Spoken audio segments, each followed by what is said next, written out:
හොඳයි පින්තුනි සාදුකාරයක් පවත්ලා নমස්කාරය කියන්න පංචශීලයේ සමාදන් වෙන්න.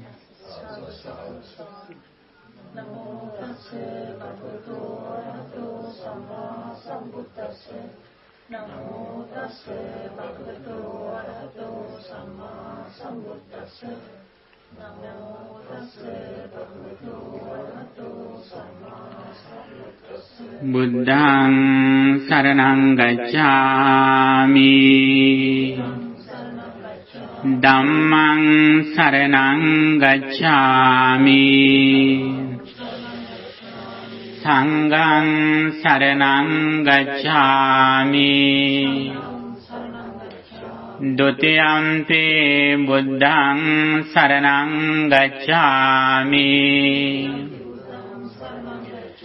ဒုတိယံ ති ධම්මං සරණං ගච්ඡාමි ဒုတိယံ ති සංඝං සරණං ගච්ඡාමි တတိယံ ති බුද්ධං සරණං ගච්ඡාමි တတိယံ ති ධම්මං සරණං ගච්ඡාමි တတိယံ ති සංඝං සරණං ගච්ඡාමි สารณากมนังสัมปุณณังกานาติปาตาเวรมณีสิกขาปดังสมาธิยามิอดินนาดานาเวรมณีสิกขาปดังสมาธิยามิ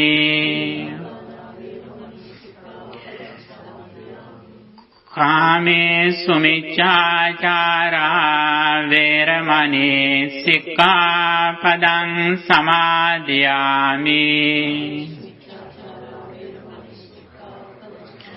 มุสาวาดาเวรมณีสิกขาปดังสมาธิยามิสุราเมรยมัจจปมาดัฏฐานาเวรมณีสิกขาปดังสมาธิยามิ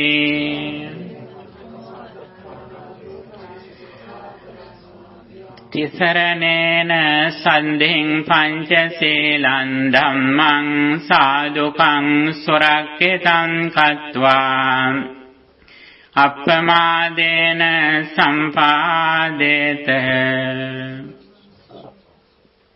ශ්‍රද්ධාවන්ත පින්තුනි ලෙස්ටර් බෞද්ධ විහාරස්ථානයේහි සතිපතා සිදු කෙරෙන ධර්ම දේශනා මාලාවෙහි අදට නියමිත ධර්ම දේශනාව ධර්ම සාකච්ඡාව ආරම්භ කරන්නට බලාපොරොත්තු වන්නේ ඊට ප්‍රථමයෙන් සිදු කෙරෙන සම්බුද්ධ පූජාව සහ කෙටි භාවනා වැඩසටහනයි අපි මේ ආරම්භ කරන්නට බලාපොරොත්තු වන්නේ.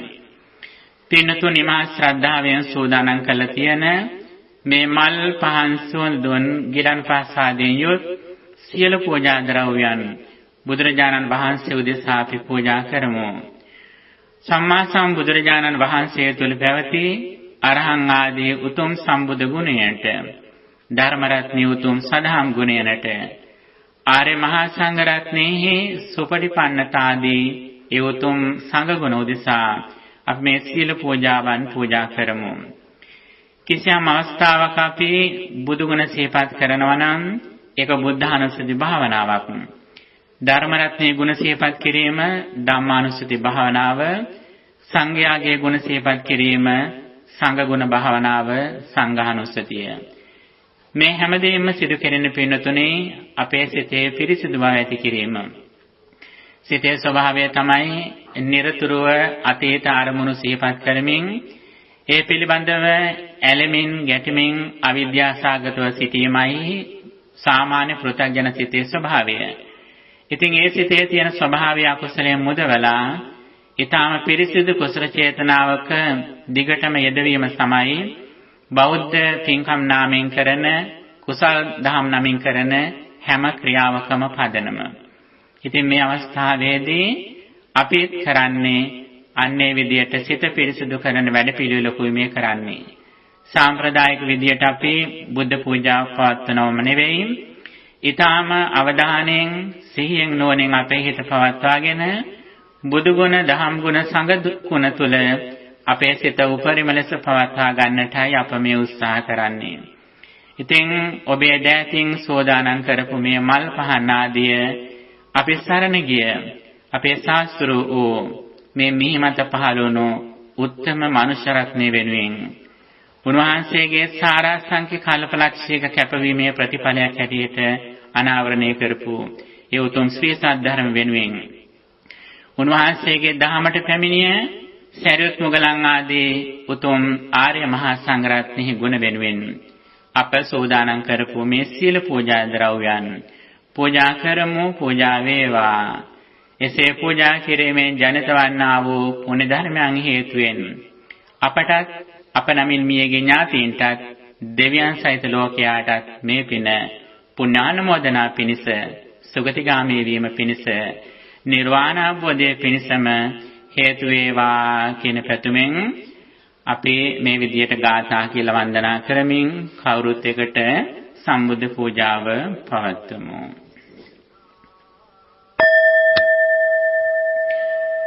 සාදු සාදු සාදු සම්පූර්ණතා පමිත පාරමිතා බලේන විද්වංසියෝ කිල කිලේස සමෝල ජාලම්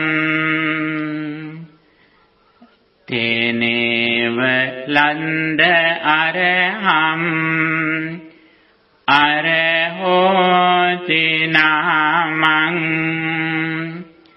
වන්දාමි බුද්ධ මමලං හදයේ ඨපෙත්වා සංසාර සාරෝග විනීතනි සන්නිත සාතම් සුචිසාර දේසම් සන්ධීරකං සොන්න තනුපලාසං සංලාපදේසින් පනමේ විසාසම් සංසාභිගං කේවල මෝහනාසං සන්නාහ කන්මාර රනේ විශේෂම් සංසේවිතං දාසි මුදාරහාසම් සංහාර ධම්මං පනමේ සදාසම් සන්දාස ගන්නාසිත පාපනාසම් සන්නාපදන්සිං හත ගෝර පාසං සම්පාරගාමින් සුචිසාර වාසං සංවාර සංඝම් පනමේ රසාසම්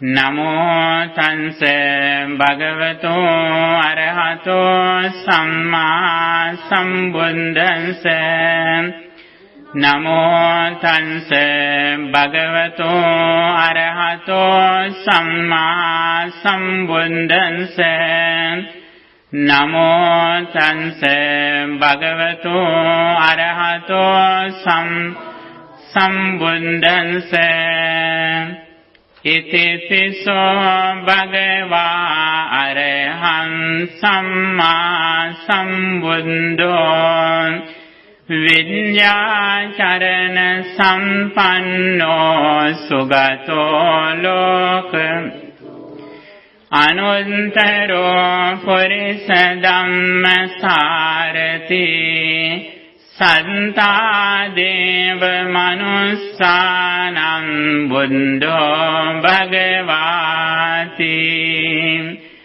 බුද්ධං ජීවිත පරයන්තං සරණං ගච්ඡාමි ස්වාක්ඛාතෝ භගවතා ධම්මෝ සන්දෙන්ටේකෝ අකාලිකෝ ඒහි පන්සේකෝ ඕපන පංචන්තං වේදිතම්බෝ විඤ්ඤෝහිති ධම්මං ජීවිත පරයන්තං සරණං ගච්ඡාමි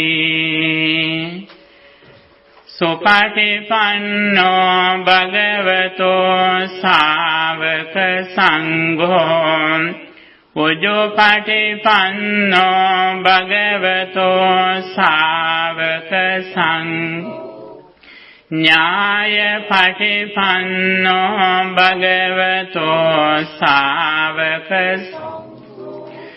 සාමීචි පටිපන්නෝ භගවතෝ ශාවක සංඝෝ යදිදං චත්තාරි පුරිස අට්ඨ පුරිස පුංගලා ඒස භගවතෝ ශාවක සංඝෝ ආහුනේයෝ පාහුනේයෝ දක්ඛිනේයෝ අංජලි කරණීයෝ අනුත්තරං පුඤ්ඤං ලෝකං සාති සංඝං ජීවිත පරයන්තං සරණං ගච්ඡාමි වන්දාමි චේතියං සම්බං සම්වඨානේ සුපත්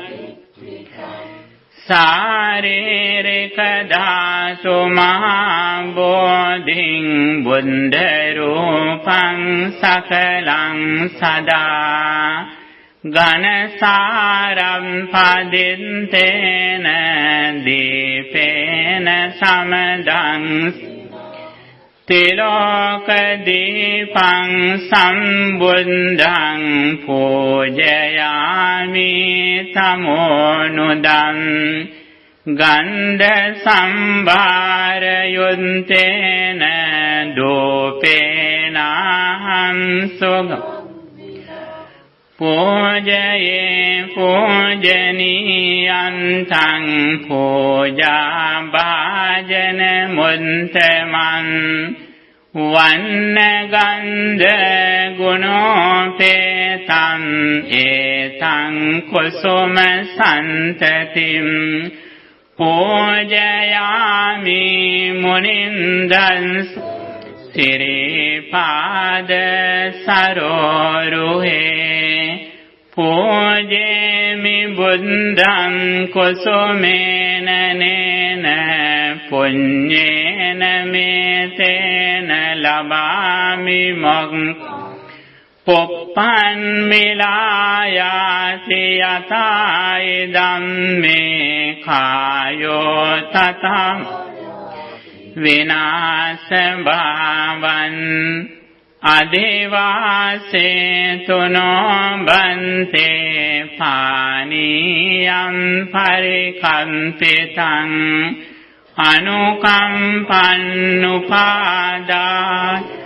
පටිගන්හාතු මුන්තම අදේවාසේ තුනෝ බන්තේ ගිලාන පංචයම් අනුකම්පන්නුපාදාය පටිගන්හාතු මුන්තම ඉමිනා පුඤ්ඤ කම්මේන මාමේ බාලසම් සතං සමාගමෝ හෝතු යාව නිබ්බාන පන්තියා. සාදු සාදු සාදු. හොඳයි පින්නතුනි, අපි දැන් ටික වේලාවක් භාවනා කරමින් අපේ සිතේ කුසලය දිනු කරගන්නට, හිත පිරිසුදු කරගන්නට බලාපොරොත්තු වෙන අවස්ථාව. ඉතින් බුදුදහමේ අනුව සිදු කෙරෙන දාන, සීල, භාවනා කියන ත්‍රිවිධ පුණ්‍ය ක්‍රියා අතර භාවනාව ප්‍රධාන කමඨහනක් විදියට දැක්වෙනවා. ඒකට හේතුව තමයි ඊටාම ඉක්මනින් වේගවත්ව කුසලයේ දිනු කරන, සිත පිරිසිදු කරන ක්‍රමය තමයි භාවනාව කියලා කියන්නේ. අපට පුළුවන්කම තියෙනවා නම් අපේ මේ නිතරම විසිරලා යන සිත අතීතයේ සහ අනාගතයට නිතරම හිත දුවමින් මේ පවතින්නේ. එවැනි වූ සිත වර්තමානයේ තුල සිහියෙන් පවත්වා ගනිමින් ඒ සිතට කුසල එකතු කරගන්න පුළුවන් නම් අපේ සිතේ ආධ්‍යාත්මික ශක්තිය වේගෙන් දියුණු කරගන්නට අපට ඒක අවස්ථාවක් වෙනවා. බුදුදහමේ අනුව භාවනා ප්‍රධාන වශයෙන් කොටස් දෙකකට බෙදෙනවා. ඒ තමයි සමත භාවනා සහ විපස්සනා භාවනා කියලා. සමත භාවනාවෙන් කරන්නේ හිත දියුණු කිරීම. නැත්නම් හිත වර්තමානයේ තුල තියාගෙන හිතෙන් අකුසල චේතනා දුරු කිරීම. ඊළඟට පඤ්ඤා භාවනා, විදර්ශනා භාවනාවෙන් කරන්නේ හිතේ කුසල විතරක, විශේෂයෙන් ශ්‍රද්ධාව, ප්‍රඥාව ආදී කුසල විතරක, කුසල චේතනා දිනු කරලීමයි විදර්ශනා භාවනාවෙන් කරන්නේ. මේ භාවනා ක්‍රම දෙකම බුදුදහමෙන් අගය කරලා තියෙනවා. සමත භාවනා ක්‍රම 40ක් බුදුදහමේ දැක්වෙනවා. දස කසින, දස අසුබ, දස අනුස්සති, සතර බ්‍රහ්ම විහරණ, ධාතු මනසිකාරය ආදී කාරණා 40ක් ධර්මයේ තුල දැක්වෙනවා. විශේෂයෙන්ම බුද්ධානුස්සති භාවනාවත්, ඒ වගේම මෛත්‍රී භාවනාවත් අපේ හිත කුසලයට දියුණු කරන විශේෂ භාවනා ක්‍රම හැටියට සඳහන් වෙනවා. ඒ විතරම සරල භාවනා, ඕනෑම කෙනෙකුට සතර ඉරියව්වේදීම පුහුණු කරන්න පුළුවන් භාවනා. ඊට අමතරව ආනාපාන සතිය සුවිශේෂී භාවනා ක්‍රම විදිහට දක්වනවා. විශේෂයෙන් සතර සතිපට්ඨානයම දිනු කරන්නට තියෙන විශේෂ භාවනාවක් විදිහටයි ආනාපාන සති භාවනාව දැක්වෙන්නේ. අනිත් භාවනා කමඨාන් 39ම කරන්නේ කුසල විතරක දිනු කරන එක. ආරම්භයේ පටන්ම විතරක තවදුරටත් අකුසල විතරක යටපත් කරමින් කුසල විතරක දිනු කිරීමයි මෛත්‍රී භාවනා ආදී භාවනා වලින් කරන්නේ. ආනාපාන සතිය ලක්ෂණය තමයි ඒක අනිත් භාවනා ක්‍රම 39ටම වඩා සුවිශේෂ එකක්. ආරම්භයේ පටන්ම කරන්නේ විතරක නොනගෙන පරිදි හිත එකඟ කිරීම. ලෝකයේ පහළ වෙන සියලුම සම්මා සම්බුදුරජාණන් වහන්සේලා සම්බුද්ධත්වයට පත් වෙන්නේ ආනාපාන සති භාවනාවෙන්. බොහෝ රහතන් වහන්සේලාත් නිර්වාණ අවබෝධය කළේ ආනාපාන සතිය වඩලා. අපි බෝධිසත්වයන් වහන්සේ ඊටාම කුඩා කාලයේ අර දෙමව්පියන්ගේ වප්මගුලුස්ස වෙලාවේදී පුහුණු කරේ ආනාපාන සති භාවනාවමයි. ඉතින් මේ වගේ වටිනා මිනිමුතු බඳු වටිනා ධම්සාරයක් අපේ බුදුදහම තුල තියෙනවා. ඉතින් මේ වටිනා ධමයක් තියාගෙන තමයි අපි ඇතැම් විට ඊට වඩා වටිනාකම් අඩු දේවල් පිටුපස්සේ ලෝකේ යන්නේ. ඉතින් අපට මානසික දියුණුවක් ඇති කරගන්න පුළුවන් නම්, කැමති නම්, හිත දියුණු කරගන්නට කැමති නම් ඒකට අදාළ සියලුම උපදෙස් බුදුදහම තුල තියෙනවා. ඉතින් අපට දිනෙන් දින ඒවා පුහුණු කරන්න පුළුවන් නම් අපේ මේ ජීවිත කාලයම වේගවත්ව අපේ ජීවිතය සාර්ථක කර ගැනීමට සියලු උපදෙස් බුදුදහම තුල අන්තර්ගත වෙලා තියෙනවා. ඉතින් අපි මේ වෙලාවේ ටික වේලාවක් මෛත්‍රී භාවනාව සහ බුදුගුණ භාවනාව වඩන්නටයි සූදානම් වන්නේ.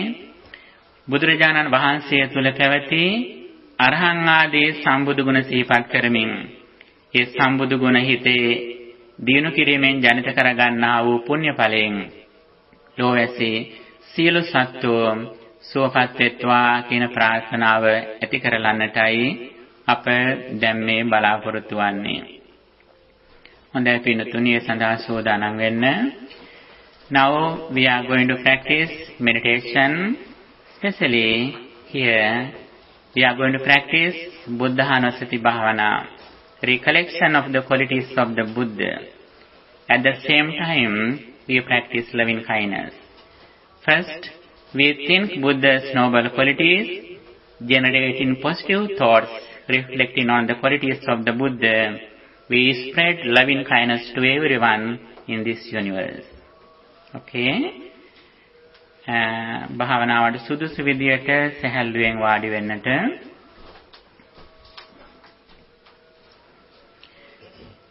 තමන්ගේ ශරීරය සැහැල්ලුවෙන් ඍජුව තියාගන්න.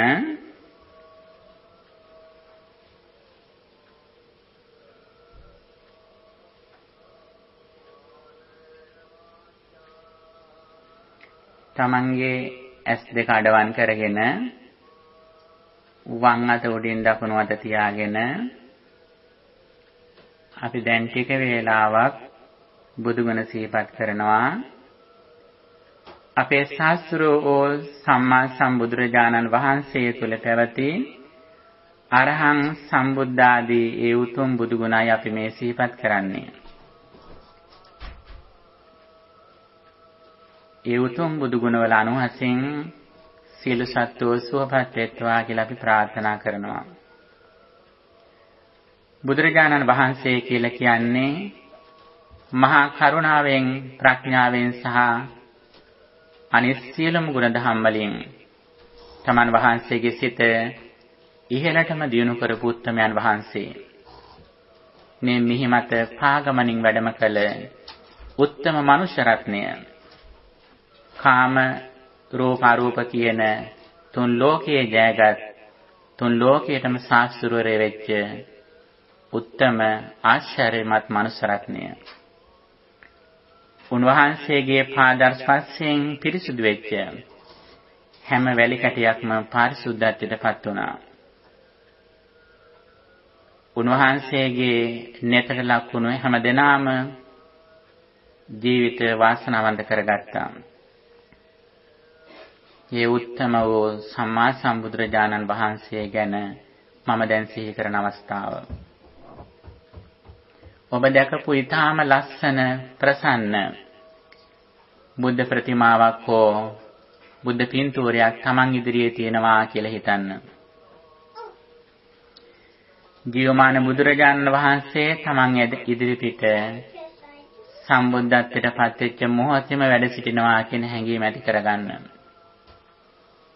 බලවත් ශ්‍රද්ධාව උපදවාගෙන උන්වහන්සේගේ ගුණමාය කියන එක සිහිපත් කරනවා. බුදුරජාණන් වහන්සේ මා ඉදිරිපිට උන්වහන්සේගේ මෛත්‍රී ප්‍රඥාදිය දහර විහිදවමින් සජීවී ලෙස වැඩ සිටිනවා කියලා හිතන්න. උන්වහන්සේට මගේ ජීවිතේ පූජා වේවා. උන්වහන්සේගේ උතුම් බුදුගුණ සිහිපත් කරමින් මා මගේ සිත පිරිසුදු කරගන්නවා කියන අදිෂ්ඨානය ඇති කරගන්න.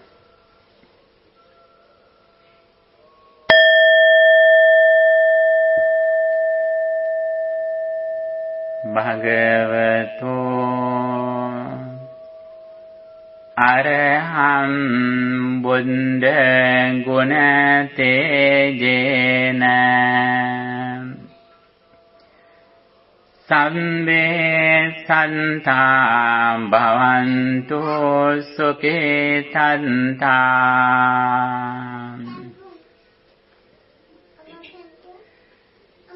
සම්මා සම්බුදුරජාණන් වහන්සේ තුල පැවති අරහං සම්බුදු ගුණ තේජසින්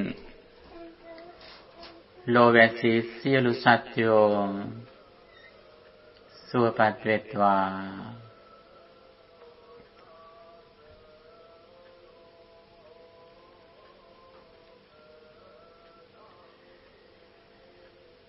භගවතෝ සම්මා සම්බුද්ධ බුද්ධ ගුණ තේජේන සම්මේ සන්තා භවන්තු සුඛේ තන්තා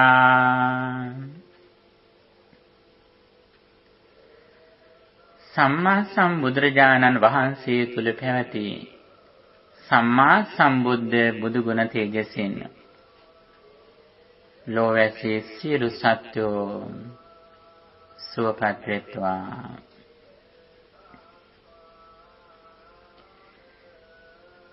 By the qualities of the Buddha, Samma Sambuddha, supremely enlightened, may all beings in the universe be well, happy and peaceful.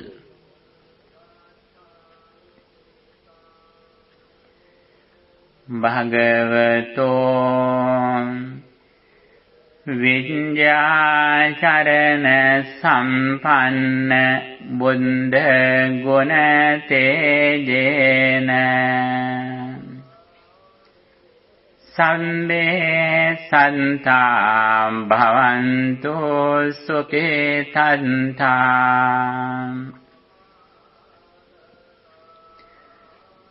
සම්මා සම්බුදුරජාණන් වහන්සේ තුල පැවති විද්‍යාචරණ සම්පන්න බුදු ගුණ තේජසින්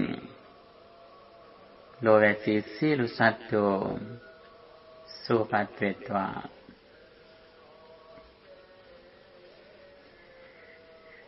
By the quality of the Buddha, vidyacharana sampanna, endowed with knowledge and virtue, may all beings in the world be well, happy and peaceful.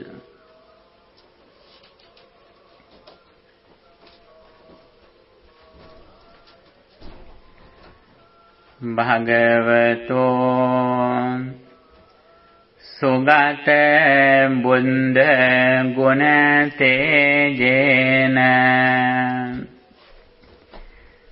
Sambe Santa Bhavantu Sukhe Tanta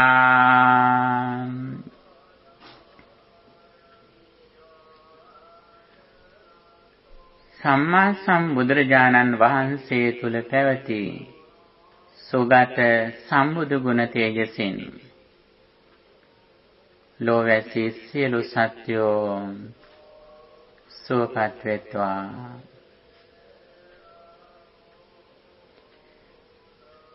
By the quality of the Supreme Buddha, Sugata will go on. May all beings in the world be well, happy and peaceful.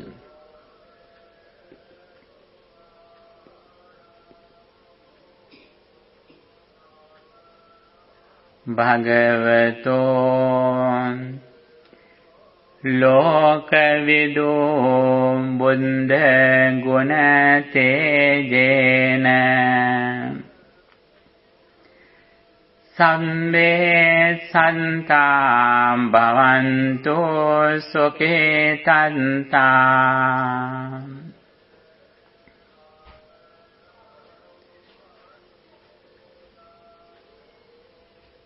බුදුරජාණන් වහන්සේ තුල පැවති ලෝකවිදු සම්බුදු ගුණ තේජසින්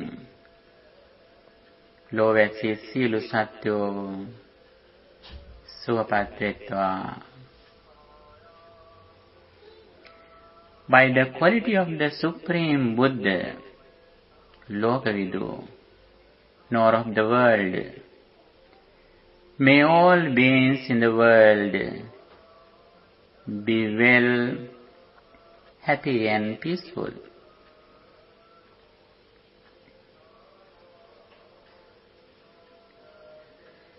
Bhagavato අනුත්තර පුරිස ධම්ම සාරති බුද්ධ ගුණ තේජේන සම්මේ සන්තා භවන්තු සුඛේ තන්තා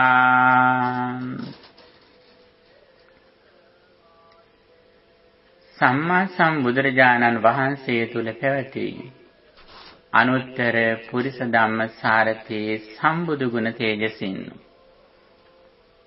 ලෝවැසී සියලු සත්වයෝ සුවපත් වෙත්වා.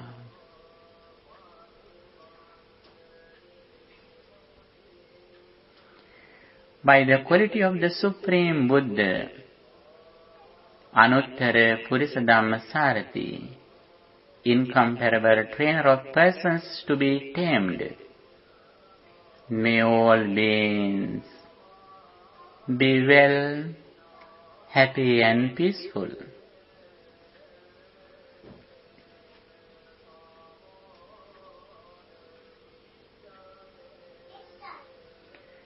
Bhagavato Santa Deva Manussanam Buddha Guna Tejena Samme Santa Bhavantu Sukhetanta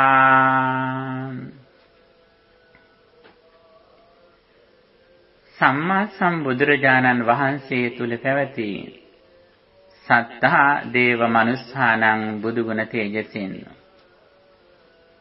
ලෝවැසී සියලු සත්වෝ සුවපත් වෙත්වා.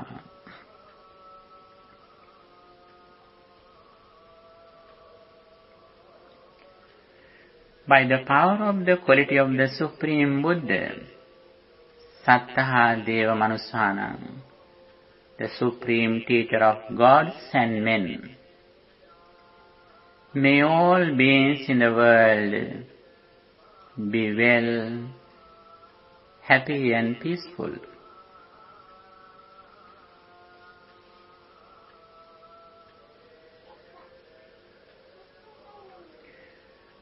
Bhagavato Buddha Buddha Guna Tejena Sambe Santa Bhavantu Sukhetanta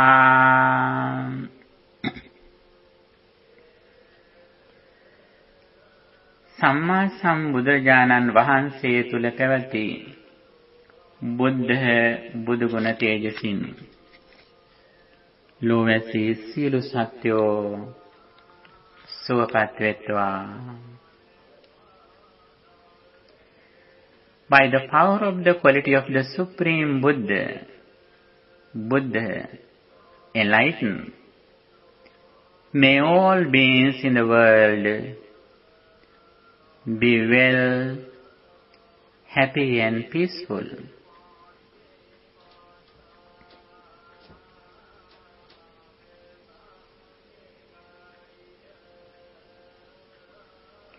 Bhagavato Bhagavan Buddha Guna Tejena Sambe Santa Bhavantu Sukhetanta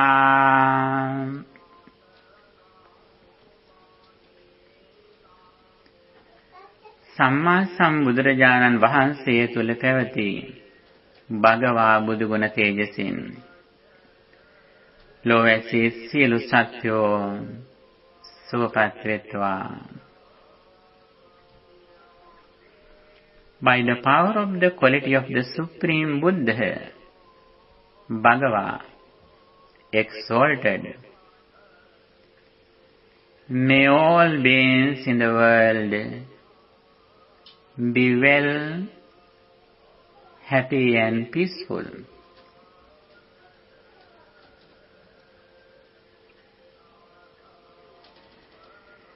May all beings at this temple be well, happy and peaceful.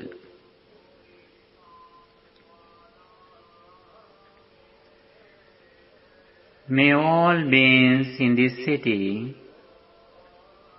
be well, happy and peaceful.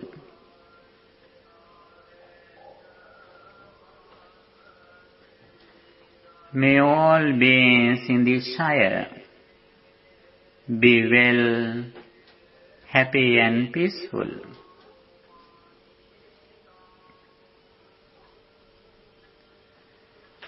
May all beings in this country be well, happy and peaceful.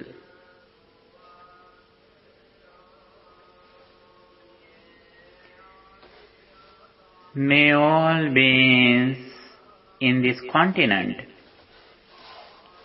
be well, happy and peaceful.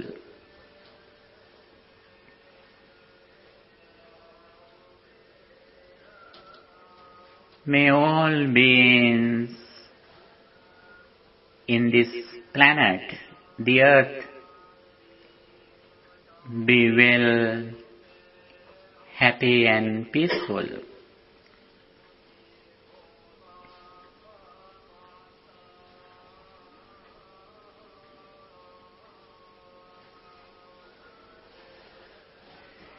May all beings in the solar system be well, happy and peaceful.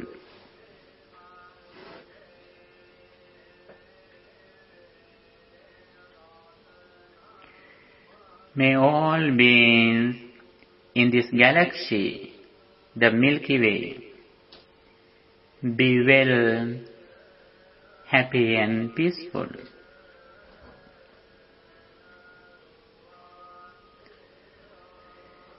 May all beings in this universe be well, happy and peaceful.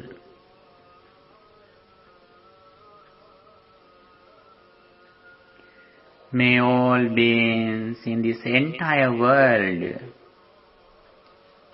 be well, happy and peaceful.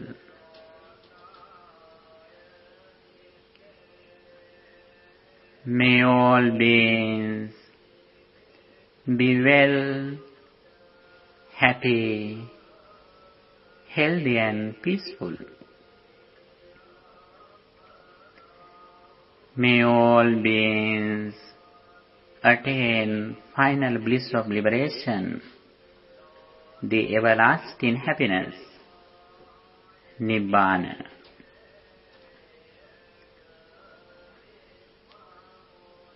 Sadhu, sadhu, sadhu.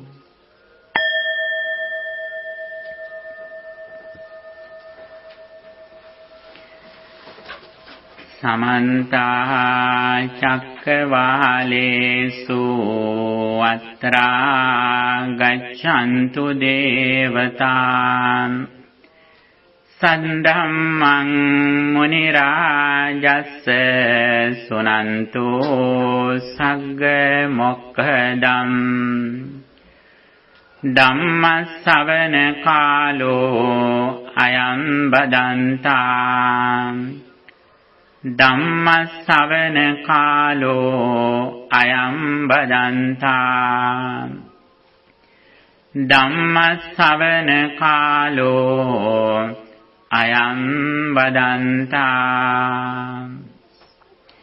Namo tansa bhagavato arahato samma sambuddhassa Namo tassa bhagavato arahato samma sambuddhassa Namo tassa bhagavato arahato samma sambuddhassa Yo patinca samuppadam pansati සෝ ධම්මං පස්සති යෝ ධම්මං පස්සති සෝ පටිච්ච සමුප්පාදං පස්සති Homage to the exalted one, the worthy one, the supremely enlightened one. ශ්‍රද්ධාවන්ත පින්නතුනි, ලෙස්ටර් බෞද්ධ විහාරස්ථානයේහි සතිපතා සිදු කෙරෙන ධර්ම දේශනා මාලාවෙහි අපි දවස් 7ක් සෝදානම් කරපු දේශනා මාලාවෙහි 6 වෙනි දේශනයයි අද මේ පැවැත්වෙන්නේ. අද මාතෘකාව බුදුදහමේ තියෙන ප්‍රධානතම ඉගැන්වීම වන පටිච්ච සමුප්පාදය නැත්නම් හේතුඵල ධම කියන තේමාව. බුදුරජාණන් වහන්සේ දේශනා කරනවා යෝ පටිච්ච සමුප්පාදං පස්සති සෝ ධම්මං පස්සති යෝ ධම්මං පස්සති සෝ පටිච්ච සමුප්පාදං පස්සති කියලා. යමෙක් පටිච්චසමුප්පාදය දකිනවා නම් ඔහු ධර්මයේ දකිනවා. යමෙක් ධර්මයේ දකිනවා නම් ඔහු පටිච්චසමුප්පාදය දකිනවා කියලා.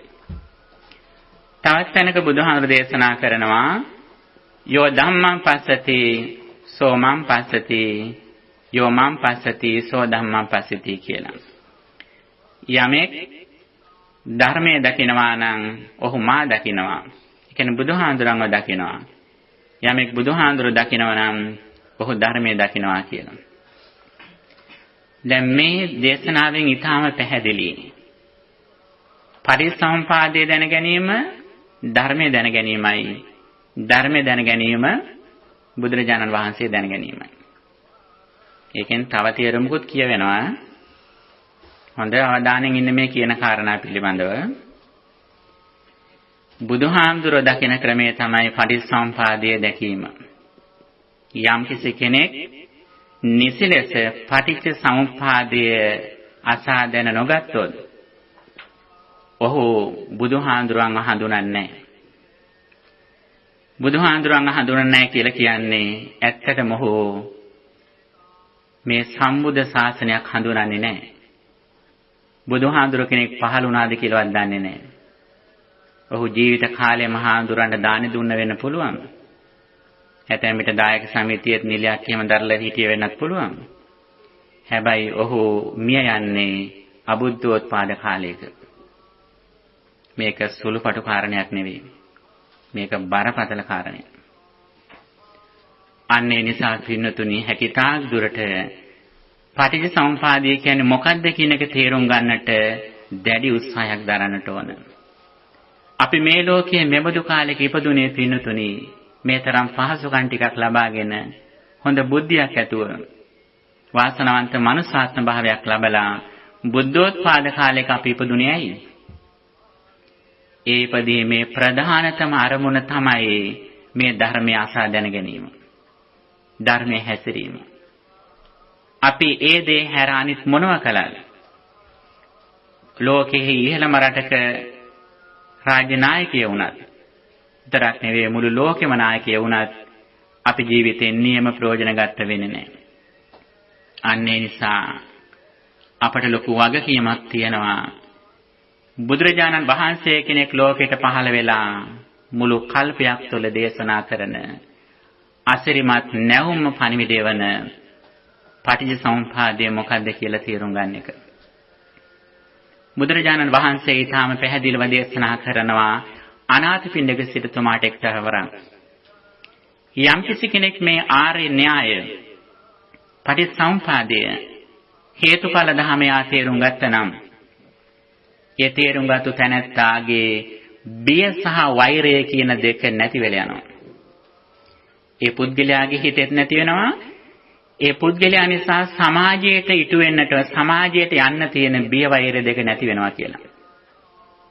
වෙනත් විදිහකින් කියනවා නම් ඔහු ස්ථාවර ලෙස පංචශීලයේ රකින්න. අනිත් පැත්තට මේ පටිච්චසමුප්පාදයේ තේරුම් ගත්තු කෙනා ඔහුගේ මේ අවබෝධය නිසාම ඔහු සසර කිසිම දවසක අපායගත නොවන විදියට ශීන තිරච්ඡාන විෂය, ශීන නිරේවිසය, ශීන පෙත්තික විසය ආදී වශයෙන් කියනවා ශේකල, නිරය, තිරිසම්, പ്രേත, අසුර කියලා මේ සතර අපායෙන් සදහට මිදිච්ච කෙනෙක් වෙනවා. ඒ විතරක් නෙවෙයි තැනැත්තා සතර සෝතාපට්ඨාන අංග තුල ස්ථාවරව පිහිටනවා. ඒ මොනවද? බුද්ධේ අවච්ඡා ප්‍රසාදනය, ධම්මේ අවච්ඡා ප්‍රසාදනය, සංඝේ අවච්ඡා ප්‍රසාදනය, ආරේකාන්ත සීලය කියන මේ හතර. බුද්ධ ධම්ම සංඝ කියන කෙරුවන කෙරෙහි නොසැලෙන ප්‍රසාදයටපත් වෙනවා. ආර්යයන් වහන්සේලාගේ කළ සීලය රකින්න. මෙන්න මේක තමයි මේ ආර්ය න්‍යාය තේරුම් ගැනීමේ තියෙන සුවිශේෂී ආනිසංසයේ විදිහට දැක්වෙන්නේ. ඉතින් මේ කරුණ සඳහන් කරන්න කලින් අපි ඊටාම සරල කාරණා ටිකකින් ධර්ම දේශනාව ආරම්භ කරන්නට බලාපොරොත්තු වෙන්නේ. ඔබට ඇතැම්මට හිතෙයි මේක ගැඹුරු මාතෘකාවක් කියලා. ගැඹුරු මාතෘකාවක් තමයි පින්නතුනි. නමුත් අපට තේරුම් ගන්න බැරි නෑ මේක. විශේෂයෙන් ඔබට පුළුවන් මේක කරන්න. මේ රටට ආපු අය හැටියට.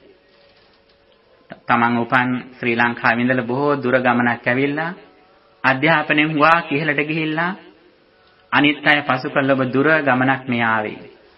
බුද්ධිය ඔබේ කිසිම අඩුවක් නැහැ. කල්යාණ මිත්‍රාශ්‍රය අඩුවක් නැහැ ඔබට.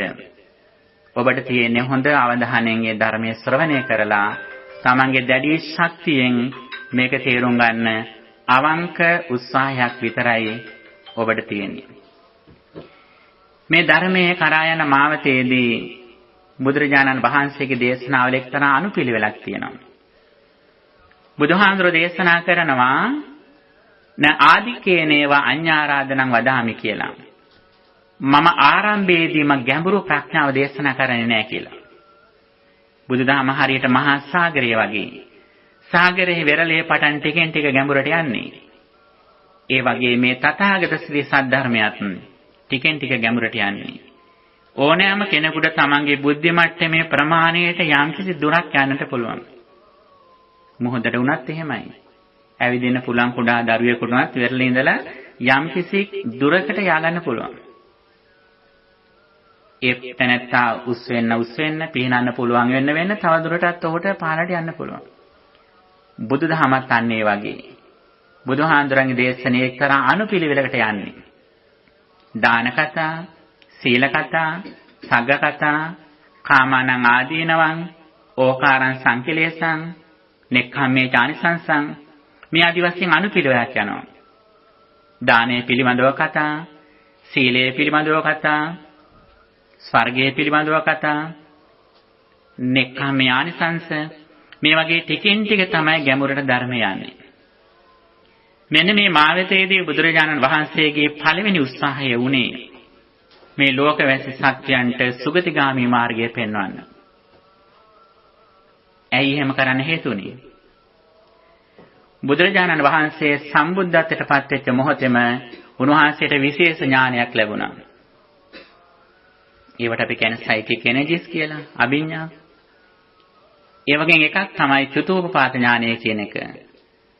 සත්‍යයන් මිය ගිහිල්ලා නැවත ඉපදෙන ආකාරය ගැන උන්වහන්සේ දැක්කා.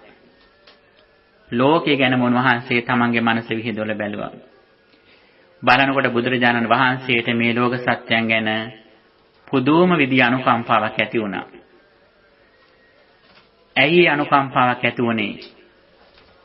මේ ලෝකයේ මේ යන බොහෝ දෙනා පින්නතුනේ මරණයෙන් පස්සේ ඒ අය සුගතිය අහිමි කරගෙනයි නැවත ඉපදෙන්නේ. ඇතැම්ට ජීවිත කාලයේහි බොහෝ විද්වතුන් විදියට, කීර්තිමත් පුද්ගලයන් විදියට, ධනවත් වියත් අය විදියට ඉන්නවා. හිටියට මේ යන බොහෝ දෙනා කොහෙද යන්නේ? යන්නේ දුගතියට යන්නේ.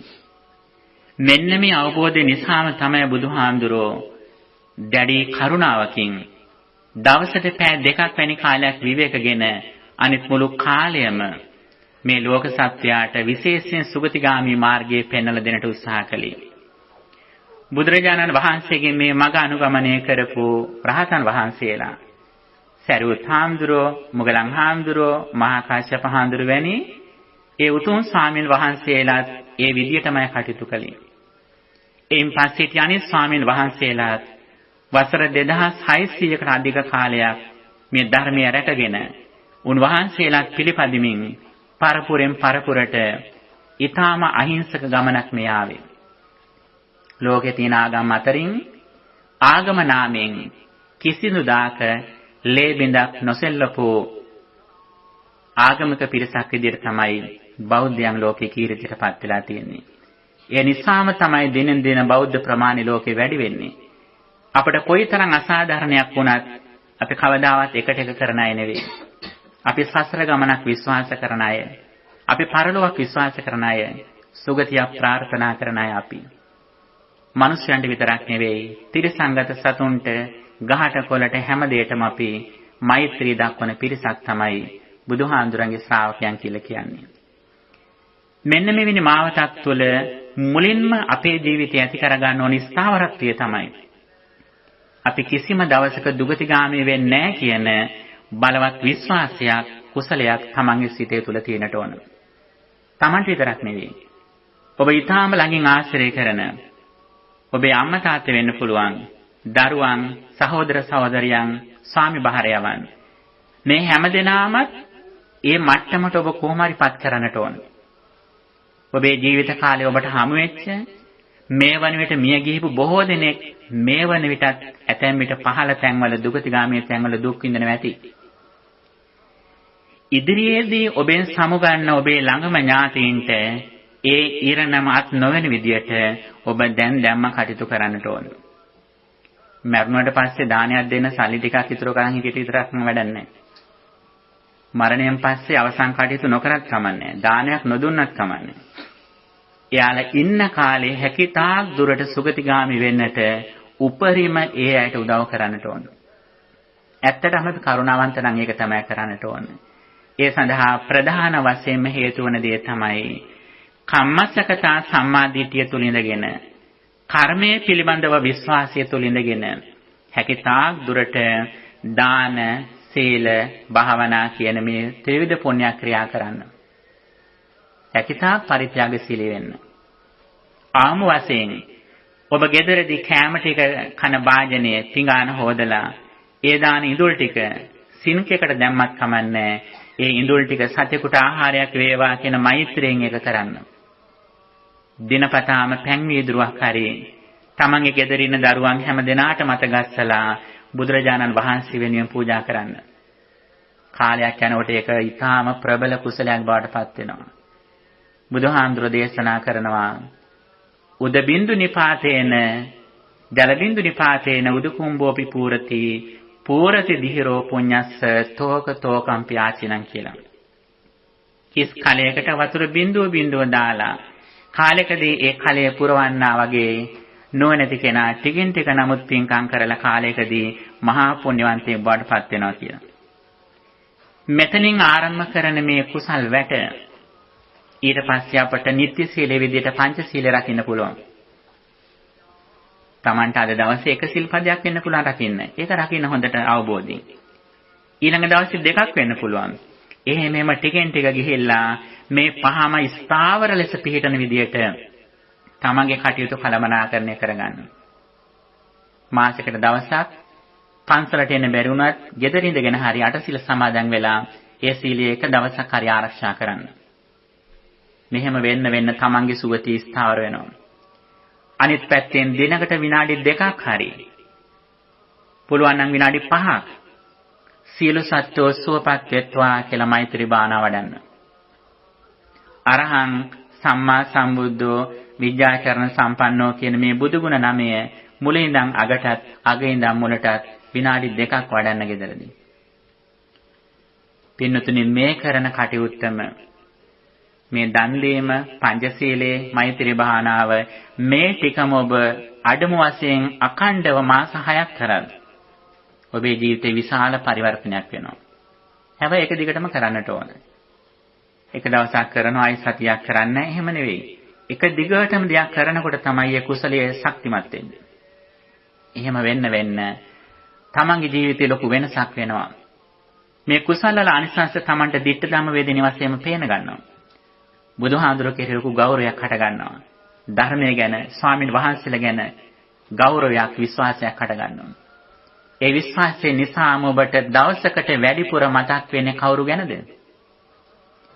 දවසට වැඩිපුර තමට මතක් වෙන්නේ බුදුරජාණන් වහන්සේ ගැන, ධර්මය ගැන, ආර්ය මහා සංඝරත්නය ගැන. මෙන්න මේ විදිහට පින්නතුන් ඔබ ජීවිතය සකසා ගත්තොත් ඔබට ලොකු සහතිකයක් තියෙනවා. මොකද ඒ සහතිකය? ඒ සහතිකය තමයි ඔබ කුමන සංකීර්ණ අවස්ථාවක වෙනත් කෙනෙක්ගේ අවිපහරකින් ජීවිතක්ෂයටපත් උනත් කිසි දවසක දුගතිගාමී වෙන්නේ නැහැ කියන සහතිකය ඔබට තියෙනවා. මේ සහතිකය ඔබ දාලා තියෙන ලයිෆ් ඉන්ෂුරන්ස් එකට වඩා වටිනවා. ඔබ ලබාගෙන තියෙන පර්මනන්ට් වීසා එකට වඩා වටිනවා. බ්‍රිටිෂ් සිටිසන් එකට වඩා වටිනවා මේක. පින්නතුනි, මෙන්න මේ ස්ථාවරත්වය අපේ ජීවිත තුළ වහා ඇති කර ගන්නට ඕන.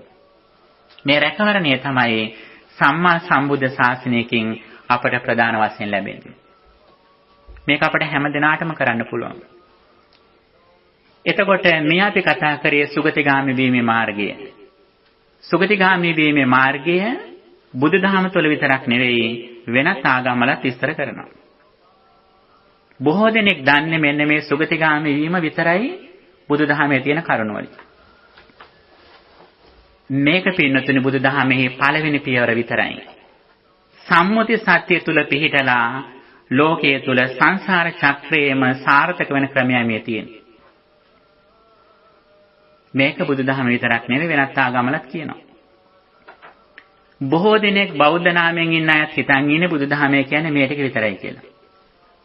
ඒ නිසා තමයි බොහෝ දෙනෙක් කියන්නේ පන්සලෙත්, පල්ලියෙත්, කෝවිලෙත් දැල් වෙන්නේ එකම පහනයි කියලා.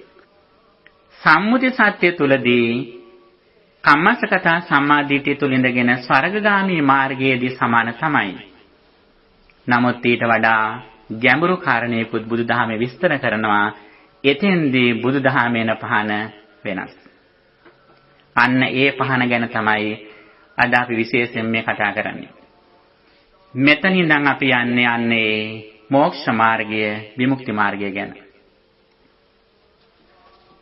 ඒ ඉගැන්වීම තමයි අපි පටිච්ච සමුප්පාදය කියලා කියන්නේ.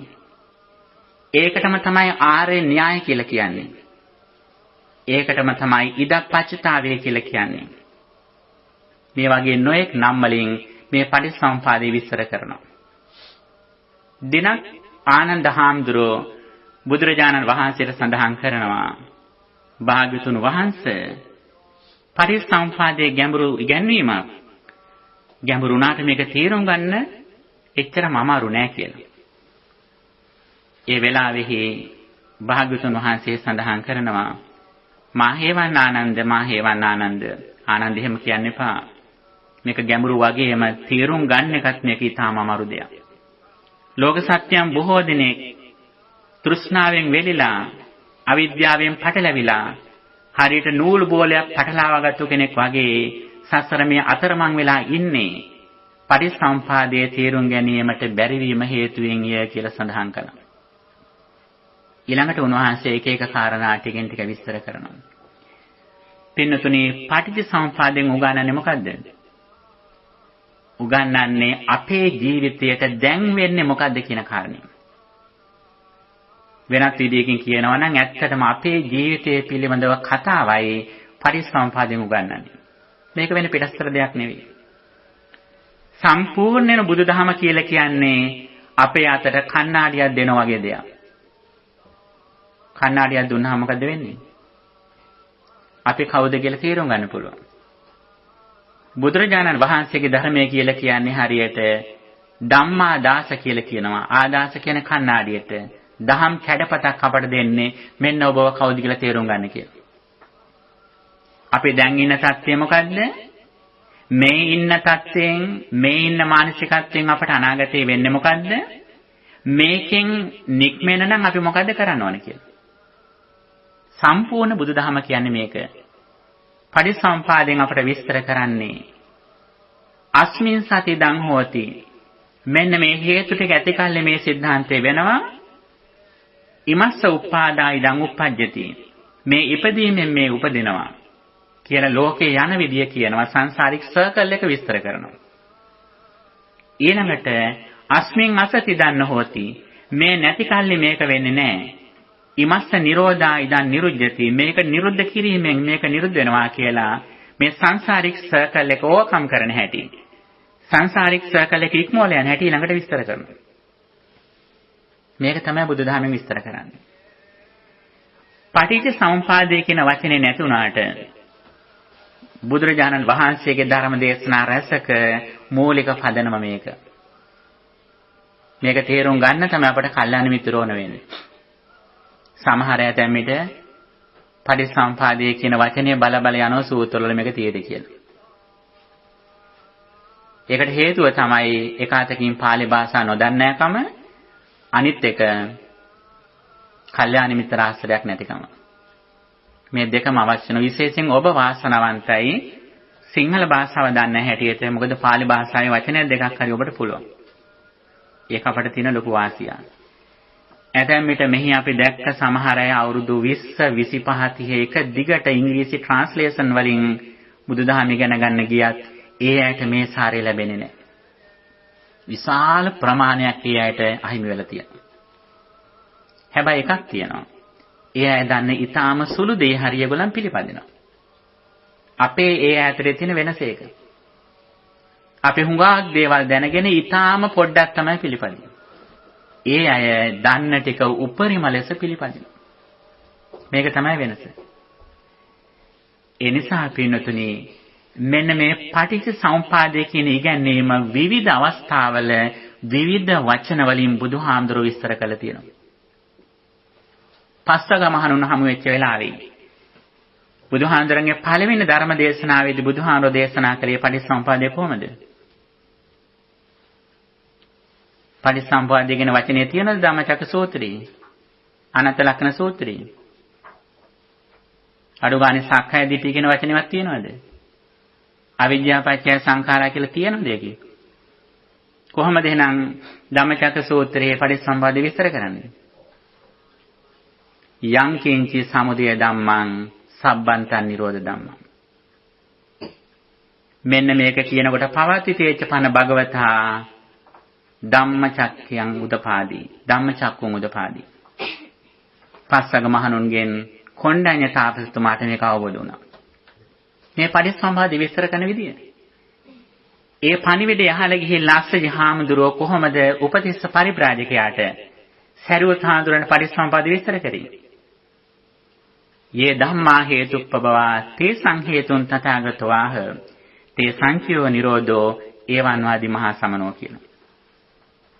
යම් හේතුඵල ධමයක් දේශනා කරා නම් තථාගතයන් වහන්සේ හේතුව නිසා ඵලය හටගත්තා හේතු නැතිවීම ඵලෙ නැති වෙනවා කියන කාරණය අන්න උන්වහන්සේ මගේ ශ්‍රාවකයන් වහන්සේ ශාස්ත්‍රුන් වහන්සේ කියලා දේශනා කළා.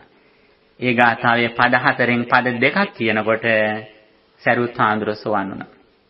ඒ ගාථාම ඉගෙන ගිහිල්ලා සරියුත් හාමුදුරුවෝ මුගලන් හාමුදුරුවන්ට නැත්තම් කෝලිත පරිබ්‍රාජකයාට ඒක කියනකොට පද 4 අහනකොට හුස්සෝවන් වුණා. මෙන්න පටිච්චසමුප්පාදය විස්තර කරපු විදිය. තවත් තැනකදී බාහ්‍ය දාරුචීරියට ධර්ම දේශනා කරද්දී බුදුහාඳුර කොහොමද පටිච්චසමුප්පාදය විස්තර කළේ? ඒවං හිතේ බාහ්‍ය සික්කිතබ්බං දිත්තේ දිත්තමත්තං භවිස්සති සුතේ සුතමත්තං භවිස්සති මුතේ මුතමත්තං භවිස්සති විඤ්ඤාතේ විඤ්ඤාතමත්තං භවිස්සති. බාහ්‍ය මෙහෙම හික්මෙන්න. යමක් දැක්කනම් දුටු දේ එතනින් ඉවරයි. යමක් දැක්කනම් දැකපු තැනින් ඉවරයි. යමක් දැනගත්තනම් දැනගත්තු පමණින් ඉවරයි. යම් සිතුවිල්ලක් ආවනම් ඒක එතනින්ම ඉවරයි කියලා හට ගන්න තැනම නිරුද්ධන ආකාරය විස්තර කළා. මේ පටිච්චසමුප්පාදය විස්තර කරපු ක්‍රමය. මේ දේශනාව කරනකොට බාහ්‍ය දාරුචීරයට මොකද උනේ? මොකක්ද උනේ? සෝවාන් නෙවෙයි, සකදාගාමී නෙවෙයි, අනාගාමී නෙවෙයි, රහත් භාවයටමපත් වුණා. පටිච්චසමුප්පාදය විස්තර කරපු ක්‍රමය. මේ අනුශාසනයම තමයි තවත් වෙලාවක බුදුහාඳුරෝ දේශනා කළේ යදනිච්ඡන් තන් දුක්ඛං යන් දුක්ඛං තදනත්තා. මේ ආදි වශයෙන් යමක් අනිත්‍ය නම් ඒක දුකයි, යමක් දුක නම් ඒක අනාත්මයි කියලා දේශනා කළේත් මෙන්න මේ පටිච්චසමුප්පාද න්‍යායමයි. කරණීයමෙත සූත්‍රයේදී දෙක්ඛින්ච අනුපගම්ම සීලවා දස්සනේන සම්පන්නෝ කියලා දේශනා කරන්නේත් මේ સિદ્ધාන්තයමයි. වච්චගොත්ත සූත්‍රයේදී ඇතයන් ඒකාන්තයක් නැතයන් ඒකාන්තයක් ඒ දෙකේම මැද මධ්‍යම ප්‍රතිපදාවෙන් යන්න කියලා දේශනා කළේ මේ පටිච්චසමුපාදයමයි. අපි මේ දැන් මේ වචන ටිකක් කිව්වේ. දැන් අපි පල්ලෙහාට තවත් යමු මේකේ තේරුම බලාගෙන. පින්නතුනි මේකෙන් කියන්නේ මොකද්ද? පටිච්චසමුපාදයේ මධ්‍ය ප්‍රමාණයෙන් විස්තර කරන ක්‍රමයේදී කාරණා 12ක් විස්තර කරනවා. අවිද්‍යාව පත්‍ය සංඛාරා, අවිද්‍යාව නිසා සංස්කාර හට ගන්නවා. සංඛාර පත්‍ය විඥානං, සංස්කාර නිසා විඥානි හට ගන්නවා. විඥාන පත්‍ය නාම රූපං, විඥාන නිසා නාම රූප හට ගන්නවා. නාම රූප පත්‍ය සලආයතනං, ආයතන හයට ගන්නවා. සලආයතන පත්‍ය පස්සෝ, ස්පර්ශය හට ගන්නවා. පස්ස පත්‍ය වේදනා, වේදනා හට ගන්නවා. වේදනා පත්‍ය තණ්හා, උපාදාන, භව, ජාති, ජරා මරණ ආදී වශයෙන් ටිකෙන් ටික ජරා මරණ කරා යන ක්‍රමයයි මේ සඳහන් වන්නේ. අපි අවිද්‍යාවෙන් හිටියොත් ඇසට රූපයක් දකිනකොට මුලින්ම ඇතිවන්නේ ස්කන්ධ පංචකයක්. ඒ මුලින්ම හටගන්න ස්වභාවය කුසල්වත් අකුසල්වත් නෙවෙයි. මුලින්ම හටගන්න ස්වභාවයට කියන්නේ අව්‍යාකෘතයි කියලා. අන්නේ මුලින්ම හටගන්න ස්වභාවය නොදැක්කොත් ඒ හටගන්න ස්කන්ධ පංචකයේම අරබයා ඊළඟට හටගන්නා වූ අවිද්‍යාවෙන් හටගන්න සිතුවිල්ලෙන් අර ස්කන්ධ පංචකයේම උපාදාන ස්කන්ධයක් බවට පත් වෙනවා. උපාදාන ස්කන්ධයක් ස්කන්ධ පංචකයක් සහිතව අවිද්‍යාවෙන් යුක්තව ඇසෙන් යමක් ඇසුරු කරනවා නම් ඊට අදාළ චක්කුංච පටිච්ච රූපේච උප්පජ්ජති චක්ඛු විඥානං ආදි වශයෙන් මදුපිණ්ඩික සූත්‍රයේ කියන විදිහට අවසන් වෙන්නේ ජරා මරණ වලින් අවසන් වෙනවා. අපිට මේක හිතෙන්නේ නැහැ මෙහෙම වෙනවද කියලානේ. දැන් ඔබ මා දිහා බලනකොට මේ දකින්නේ හාමුදුරු කෙනෙක් කියලා ඔබ හිතාගෙන ඉන්නවනම් ඔබ ඉන්නේ සංසාර චක්‍රය තුලම ඉන්නේ. ඒකෙන් ඔබ ප්‍රසන්නතාවයක් ඇති කරගත්තොත් හිතේ ඔබට සුගතියට යන්න පුළුවන්. හිතේ අප්‍රසාදයක් ඇති කරගත්තොත් ඔබට දුගතියට යන්න පුළුවන්. මේ දෙකෙන්ම අපි ඉන්නේ සංසාර චක්‍රේ. මේක තමයි අවිද්‍යාව පත්‍ය සංඛාර ආදී වශයෙන් අවිද්‍යාව නිසා සිතුවිලි හට ගන්නවා. ඒ සිතුවිලි හඳුනා ගැනීම වශයෙන් විඥානය පහළ වෙනවා. නාම රූප ආදී වශයෙන් මුළු තමන්ගේ අභ්‍යන්තර ජීවිතයම වෙනස් වෙනවා මේ අවිද්‍යාවත් එක්ක. ඇසට රූපයක් දකිනකොටම ඒ ඔස්සේ සිත ගිහිල්ලා ඒ රූපය තුල හිත බැස ගන්නවා. තමන් කැමති නම් ඒකට ඇලෙනවා, අකමැති නම් ඒකත් එක්ක ගැටෙනවා. ඇලීම ගැටීම දෙකම නැති අවස්ථාවක් නම් උපේක්ෂාවෙන් වගේ ඉන්නවා. ටික වෙලාවක් කියනවා බොහොම සාන්තුවරයෙක් වගේ ඉන්නවා. මොකක් හරි අභියෝගයක් ආපු ගමන් බලා ගන්න පුළුවන් තත්ත්වය මොකද්ද කියලා. ඇයි අපි බාහිර තියෙනවා කියන හැඟීමෙන් ඉන්නේ? අපිට හිතෙන්නේ කිසිම ආසාවක් නැහැ කියලානේ බාහිර දෙයට. අපි කියනවනේ නේ මට කිසිම දෙයකට ආසාවක් නැහැ කියලා. හැබැයි මට පොඩ්ඩක් කේන්ති යන ගතිය තියෙයි කියලා නම් කියනවනේ. මට කිසිම දෙයකට ආසාවක් නැහැ හැබැයි ටිකක් කේන්ති නම් යන ගතියක් තියෙයි කියලා කියනවා. ඒ කියන්නේම පින්නතුනි මේ දෙකම එකම මට්ටමට තියෙන තමන්ගේ. අවිද්‍යාවේ ප්‍රමාණයට තමයි ලෝභ ද්වේෂ දෙක තියෙන්නේ. මේ මොහොතේ අපි යමකට ආසා නැහැ කිව්වට ඕනෑම මොහොතක අපි ඒ දේ සොයාගෙන යන්න පුළුවන් බාහිර තියේ කියනම හිතුවොත්. මෙහෙම ගිහිල්ලා පින්නතුනි අවසාන මොහොතේ අපට මොකද්ද වෙන්නේ? මේ ජීවිතයේ චුති චිත්තයේ අවස්ථාවේදී අවසානයේ පහළ වෙන සිතේදී මොකද්ද වෙන්නේ? තමන් කරපු කර්මයන්ට අනුරූපව එක්ක තමන්ට මල් මාලාවක් පෙනෙයි, ලස්සන හඬක් දැනෙයි, දිව්‍ය ලෝකයක් පෙනෙයි. ඊට අනුව ඒ සිතුවිල්ල ඇත කියලා අරගෙන ඒ සිතුවිල්ල ඔස්සේ ගිහිල්ලා ඔබ ඇතැමිට සුගතියට යන්න පුළුවන්. ඒක හිතේ මැවෙනකොටම හිතේ නිර්මාණය වෙනකොටම ඊට අදාළ ඔබ රූපයක් නිර්මාණය කරගන්නවා. මේකට කියන්නේ රූපකායේ, මේකට කියන්නේ නාමකායේ, පටිඝ සම්පස්සේ කියලා. සිතුවිල්ල නිසා ඊට අදාළ රූපයක් හොයාගෙන යනවා. එක්ක අනිත් පැත්තෙන් ඇහැට රූපයක් දකිනකොට ඇස් අරගෙන ඉන්න වෙලාවක් නම් රූපකායේ අදිවචන සම්පස්සයට ගිහිල්ලා ඒ රූපය අනුව සිතුවිල්ලකට ගිහිල්ලා ඒ ඔස්සේ ලෝකෙට යනවා. අවසාන මොහොතේ මේකයි වෙන්නේ. මේක අවසාන මොහොත විතරක් නෙවෙයි මේ මොහොතේත් ඒකම තමයි වෙන්නේ. එතකොට අප මේ සඳහන් කළේ ලෝකයේ නිර්මාණය වෙන ආකාරය. මෙන්න මේ ලෝකයේ නිර්මාණය වෙන ආකාරය දේශනා කළා වගේම බුදුහාමුදුර අපට පැහැදිලි කරනවා මේ ලෝකෙන් ඉක්මෙන්නේ කොහොමද කියලා. අවිද්‍යාවත්වයේ වාසයේස විරාග නිරෝධා සංඛාර නිරෝධෝ. අවිද්‍යාව ඉතුරු නැතුවම නිරුද්ධ කරවති. මේ ඇසෙන් දකින රූපය මේ බාහිර ස්ථාවරව තියෙන දෙයක් නෙවෙයි.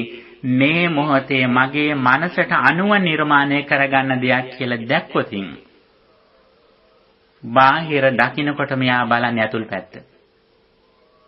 අපි කණ්ණාඩියක් ළඟට යනකොටම කණ්ණාඩියට නෙවෙයි අපි අත දික් කරන්නේ අපේ මොළුවේ කොණ්ඩේ අවුල් වෙච්ච එක අපි හදාගන්නවා. අන්න ඒ වගේ ඇසට රූපයක් දකින්නකොට මේ දේවල් වලින් අපි කරන්නේ මොකද්ද? අපි හරියට අවබෝධයෙන් හිටියොත් සිහියෙන් නුවණින් හිටියොත් අපි ඒ මොහොතේම දන්නවා මේ හටගත් ස්කන්ධ පංචකය ඒක පෙරපසු නොවි මේ මොහොතේ හටගත්තේ හේතු නිසා හටගත්තු මේ දේ හේතු නිරුද්ධ වීමෙන්ම නිරුද්ධ වුණා කියලා හො දැක්කා. දැක්ක ගමන් මේක නා උපේක්ෂාවටපත් වුණා. බාහිරට ඇලෙන්නට හුට වෙලාවක් නැහැ. මෙන්න මේ අවබෝධය සමග ටිකෙන් ටික ඔහු මේ ගමන ඉදිරියට යනවා. මේක මුලින් සුතමේ ඥාණයෙන් කල්යාණ මිත්‍රයන්ගෙන් අසා දැනගෙන මුලින් ශ්‍රද්ධාව අවශ්‍ය වෙනවා. ආරම්භයේදීම ප්‍රශ්න කරන්න ගිහිල්ලා බෑ. මේක හරිද වැරදිද කියලා බෑ. මුලින් Tamanට තේරෙන විදියට බුදුහාඳුර මේ දේශනා කර දේ ඇත්තයි කියලා විශ්වාසයෙන් පිළිපදිනට ඕන. ගත්තු ගමම පරීක්ෂණ කරන්න ගියොත් ඇතැම් විට තරක විතර කරන්න ගියොත් අන්තිමට නිවන නෙමෙයි සුගතියත් අහිමි වෙනවා. අපි ජීවිතයේ කොයිතරම් දේවල් විශ්වාසයෙන් පිළිපදිනවද? උපන් දිනේ බලන්න. උපන් දිනේ අපි හරියට කියන්නේ කොහොමද? අපිට මතකද ඉපදුන අවස්ථාව? අපි මේ විශ්වාසයෙන් කියන්නේ. මගේ අම්මා තාත්තා අහවලා කියන්නේ කොහොමද අපි? DNA පරීක්ෂණයක් කළද? අපි ජීවිතේ විශ්වාස කරන හුඟක් දේවල් කියනවා විශ්වාසින්. අන්න ඒ වගේ තථාගතස්ස බෝධින් සද්ධාති කියපු විදිහට මෙන්න මේ තථාගත ශ්‍රී සද්ධර්මයේ කෙරෙහි මුලින් කිසියම් විදියක ප්‍රසාදයක් ශ්‍රද්ධාවක් ඇති කරගන්නට ඕන. හැබැයි ගමන් මාර්ගයේ තමයි යනකොට Tamanටම මේක ප්‍රත්‍යක්ෂ වෙනවා. ඊට පස්සේ තවදුරටත් ශ්‍රද්ධාවෙන් ඉන්න ඕනේ නැහැ. Tamanට අඩුපාඩු තේරුම් අරගෙන හොඳ ධර්ම දේශන අහලා Tamanගේ එක පැත්තකින් සමතය දිනු වෙනවා, සීලය ශක්තිමත් වෙනවා. තව ඒ අහපු දේශනවල අඩුපාඩු තිබුණත් ඒවා ක්ලියර් කර Tamanට ගෙන් ටික ඉදිරියට යනවා වේගවත්. Taman කවුරුත් විවේචනය කරන්න යනව නෙවෙයි, තර්ක විතරක කරන්න යනව නෙවෙයි. Tamanට අවශ්‍ය දුකෙන් නිදහස් වෙන්න. Tamanට අවශ්‍ය සක්කාය දිට්ඨිය දුරු කරගන්න. අපට අවශ්‍ය සෝවාන් වෙන්න නෙවෙයි ඇත්තටම. අපට මොකක්ද අවශ්‍ය? අපට අවශ්‍ය සක්කාය දිට්ඨිය දුරු කරගන්න. නමුත් බොහෝ දෙනෙකුට අවශ්‍ය මොකද්ද? සෝවාන් වෙන්න අවශ්‍ය. එයාට සෝවාන් වෙන්න පුළුවන්. හැබැයි සක්කාය දිට්ඨිය නම් දුරු වෙන්නේ නැහැ. පින්නතුනි, සක්කාය දිට්ඨිය දුරු කරපු කෙනෙකුට කියන වචනයක් මිස සෝවාන් කියන එක සෝවාන් කියලා බෝඩ් එක ගහපු කෙනෙකුට ලැබෙන වරප්‍රසාදයක් නෙවෙයි සක්කාය දිට්ඨිය දුරු වීම කියන එක. සෝවාන් කියන වචනය පස්වග මහණුන් අහලවත් තිබෙන්නේ. ඒත් ඔවුන්ට සෝවාන් වෙන්න පුළුවන් වුණා. ඒ පුළුවන්කම ලැබුණේ මේ මාර්ගයේ තේරුම අරගෙන ඒ මාර්ගය ඔස්සේ ඉදිරියට ගිය නිසා. එතකොට මෙන්න මේ පරිසම්පාදයේ අංග 12 පින්නතුණි ආකාර කිහිපයකට විස්තර කරනවා. එක ක්‍රමයක් තමයි අතීත හේතු, වර්තමාන ඵල, වර්තමාන හේතු, අනාගත ඵල කියන කාරණා හතරට. ආකාර හතරකින් විස්තර කරනවා. මොනවද? අතීත හේතු, වර්තමාන ඵල, වර්තමාන හේතු, අනාගත ඵල කියන. මේක තමයි සංසාර චක්‍රයේ යන විදියට විස්තර කරන ක්‍රමය.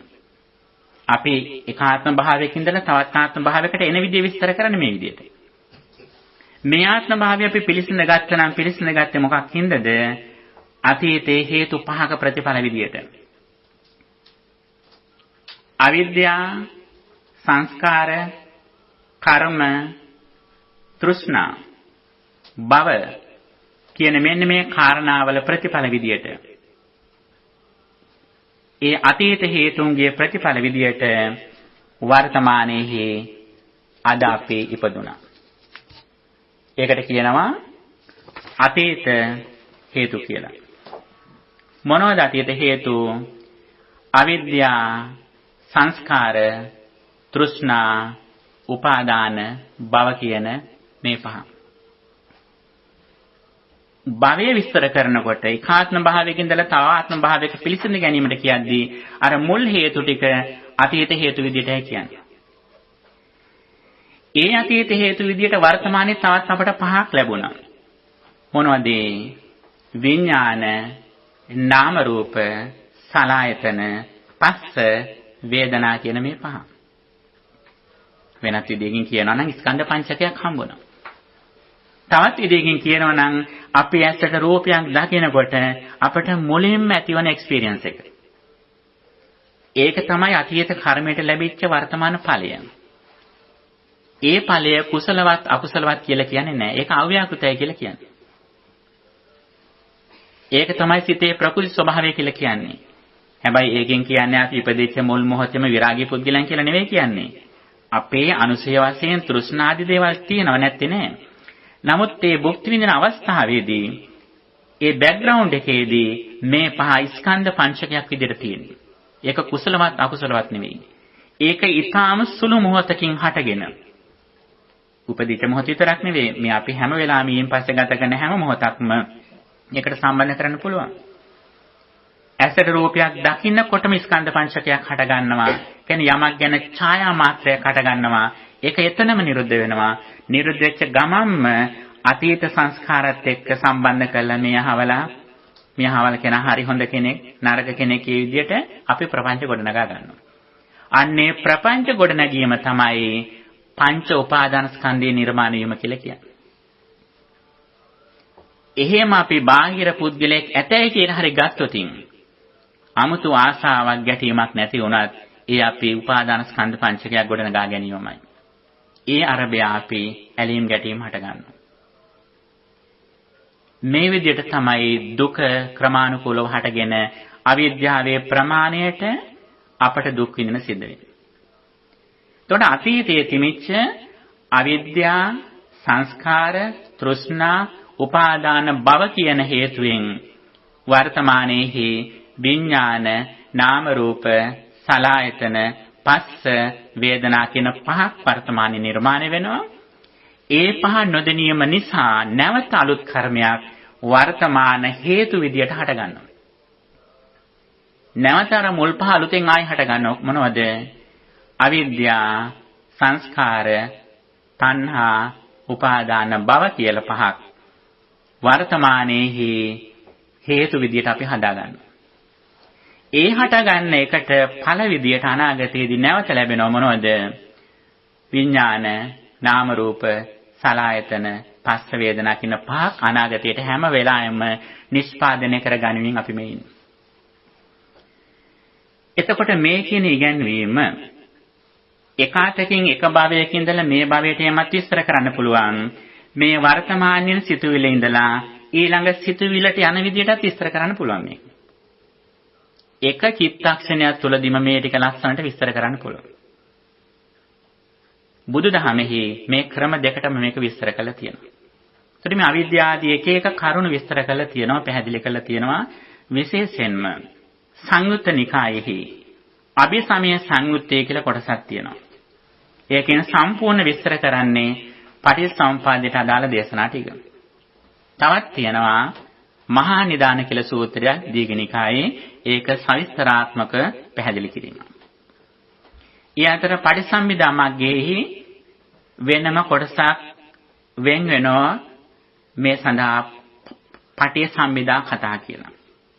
ඒකිනුත් මේ කොටස විස්තර වෙනවා. ඊට අමතරව තවත් සංයුත්ත නිකායෙහි සෝතාපට්ටි සංයුත්තේහි දැක්වෙනවා අනාථපිණ්ඩික සූත්‍රය කියලා සූත්‍රයක්. ඒකෙත් මේ ගැන ලොකු විස්තරයක් වෙනවා. ඊට අමතරව ත්‍රිපිටකයේ බොහෝ තැන්වල බුදුරජාණන් වහන්සේ උත්සාහ කරේ මෙන්න මේ සිද්ධාන්තය ලෝකෙට පෙන්වන්න. මේක තමයි බුදුදහමේ අනන්‍යතාවය. මේක තමයි බුදුදහම ඉගෙන ගන්නවා කියලා අපි ඉගෙන ගන්නට ඕනේ. අපි දැන් මේක එක කරුණු අපිට වෙලා තියෙන හැටියට පොඩ්ඩක් අපි විස්තර කරලා බලමු. මුලින්ම දැක්කේ කොහොමද අවිජ්ජා කියන එක? අවිජ්ජා කියන්නේ මොකද්ද? මේ දුකේ හට ගැනීම නිරෝධය නොදන්නාකම. දුක්ඛ අඥානං, දුක්ඛ සමුදය අඥානං, දුක්ඛ නිරෝධය අඥානං, දුක්ඛ නිරෝධගාමිනී පටිපදාය අඥානං. දුකට හේතුව දුක නැති කිරීම, දුක නැති කිරීමේ මාර්ගය කියන්නේ මේ හතර නොදන්නාකම. අපේ ඇසට රූපයක් පේනකොට ඒ හටගන්නා වූ රූපේ මේ මොහොතේ හටගත්තා. ඒ හටගත්තු එක එතනම නිරුද්ධ වෙනවා.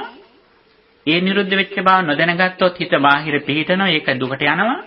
ඒක හරියට තේරුම් ගත්තොත් ඇති වෙලම නිරුද්ධ වෙනවා කියලා දුක තේරුම් ගත්ත වෙනවා. ඒ තේරුම් ගත්ත පමණට ඒක නා ආරසංග මාර්ගයේ යනවා කියන අවබෝධය. එතකොට අවිජ්ජා කියලා කියන්නේ මේක නොදැනීම.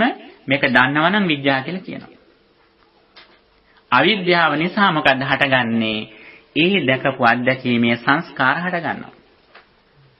පුඤ්ඤාභි සංඛාර, අපුඤ්ඤාභි සංඛාර, ආනෙන්ජාභි සංඛාර විදිහට හටගන්නවා.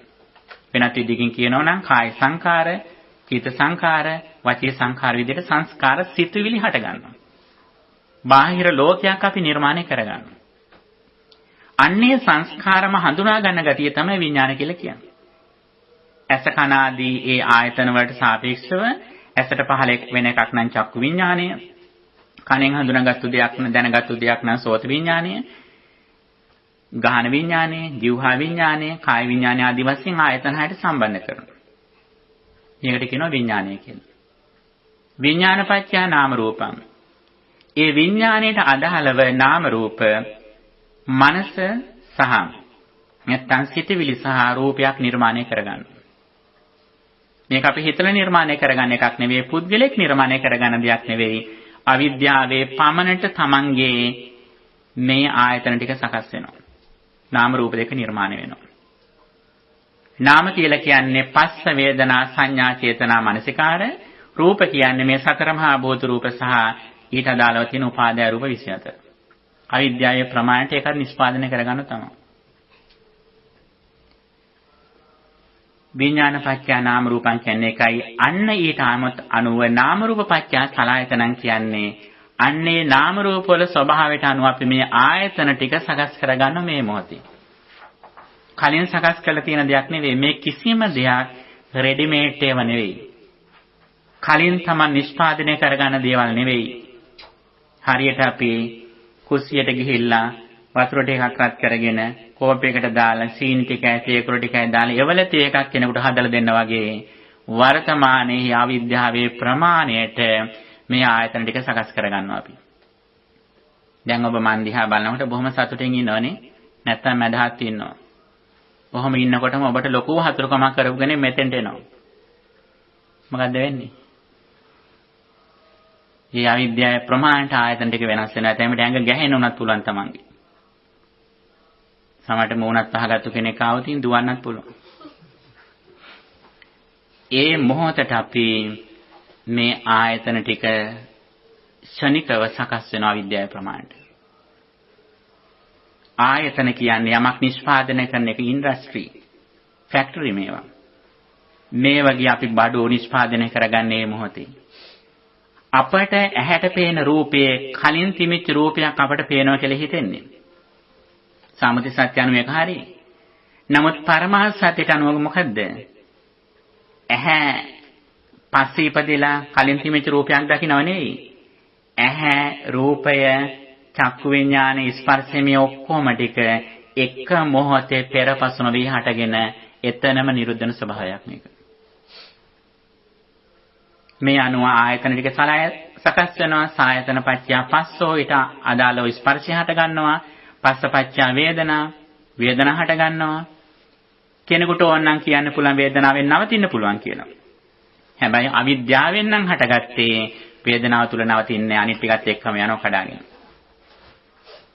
වේදනාවට අදාළව තණ්හා, උපාදාන, භව, ජාති වලට ගිහිල්ලා ජරා මරණ ස්පර්ශ කරනවා. අවිද්‍යාවෙන් පටන් ගත්තොත් මගදී වේදනාවෙන් නවත්වන කියන කතාවක් නැහැ. අවිද්‍යාවෙන් නම් පටන් ගත්තේ ඊටු ටිකක් Tamanට බෝනස් විදිහට හම්බ වෙනවා. ආයි මගදී නැවැත්තිලි නැහැ.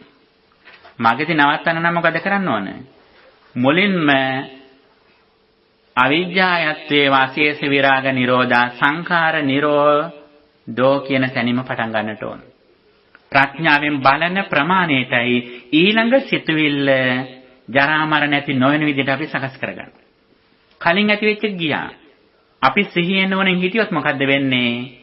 නැවත නැවතත් අවිද්‍යා සහගතව දුක් හට ගන්න සිතුවිලි වල ප්‍රමාණය අඩුවීමයි වෙන්නේ.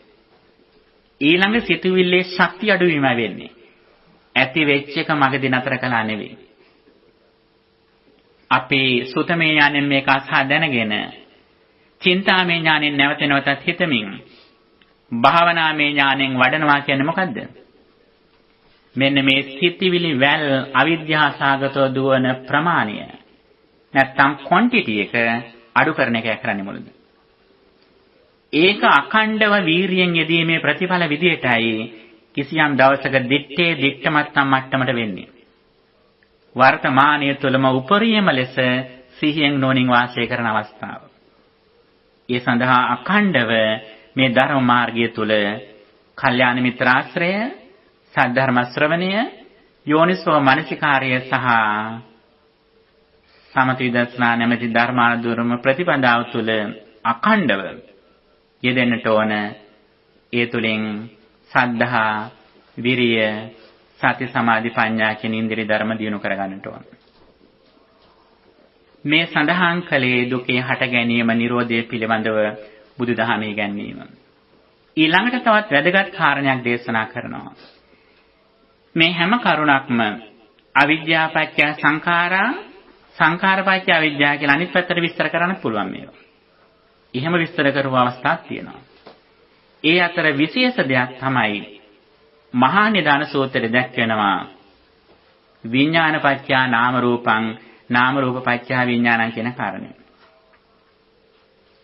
මේක විශේෂයෙන්ම සූත්‍රයේ දැක්වෙනවා අලුතෙන් භවයක ඉපදෙන සත්‍යයකට විස්තර කළ දක්වනවා. යම් කිසි වෙලාවක මව කුසට භෞතික ස්වභාවයක් නිර්මාණය වුණොතින් අම්මා තාත්තා දෙනගේ එකතුවකින් එතෙන්ට විඥානයක් බැස ගන්නවා. විඥානයක් බැස ගත්තොත් ඒ විඥානයේ ස්වභාවයට අනුව ටිකෙන් ටික නාම රූප දෙක වර්ධනය වෙනවා. එතන ඉඳන් නාම රූපේ වර්ධනය වෙනවා. ඒක කලලයක් බවට පත් වෙනවා.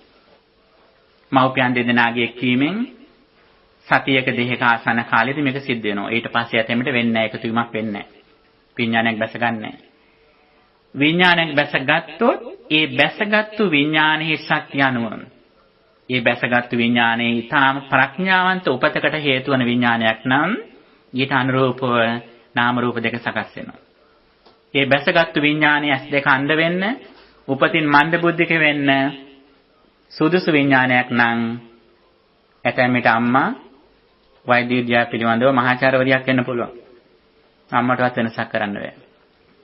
ඊට ආදාළව අම්මා ගන්න ආහාර පාන වලට අනුව නාම රූප දෙක සකස් වෙනවා. බුදුහාමුදුරෝ දේශනා කරනවා විඥානයක් මව් කුසට බැසගත්තට පස්සේ ඒ විඥානේ දිගටම තියෙනවා නම් නාම රූප දෙක සකස් වෙනවා දිගටම. මාස 8ක් 9ක් 10ක් වෙන්නත් පුළුවන්. ඊට පස්සේ මව් කුසෙන් බිහි වෙනවා. බැරි වෙලාවත් මේ බැසගත්තු විඥානය ඒක දිගට නොරැඳී එතනින් නික්මුණොතින් එතනින් චුත වුණොතින් වෙනත් තැනක පිළිසඳ ගත්තොත් මොකද්ද වෙන්නේ? නාම රූප දෙක දිගින් දිගටම වර්ධනය වෙන්නේ නැහැ. ඒ කලලයට එක්කෝ වෙනත් විඥානයක් එක්ක බැස ගන්න පුළුවන්, නැත්නම් අරකම විනාශ වෙලා යන්නත් පුළුවන්. මේක තමයි සාමාන්‍ය ස්වභාවය. දැන් මේකෙන් ප්‍රශ්න වෙන පැත්තකට අහන්න එපායි. අහන්න ගියොත් ධර්මය අහිමි වෙනවයි. අපට අවශ්‍ය වන්නේ මේ දුකෙන් නිදහස් වෙන විතරයි. ඊට පස්සේ අචින්තනීය වූ සත්‍ය විශේෂ පැත්තට ගිහිලා අතරමං වෙන්න යන්න එපායි. අපට නිතරම ධර්ම දේශනාවේදී සමහර කාරණා කියන්න බයයි. එක්ක අමනුෂ්‍යයන් ගැන කිව්වොත්, එක්ක විඥානයෙන් බැස ගන්න එක කිව්වොත්, ඊට අදාළ ප්‍රශ්න ටික අහලා අන්තිමට ගෝරියක් ගිහිල්ලා තමයි නැගිටලා යන්නේ. අන්තිමට පිළිපදින මොනවාක්වත් අහුවෙන්නේ නැහැ.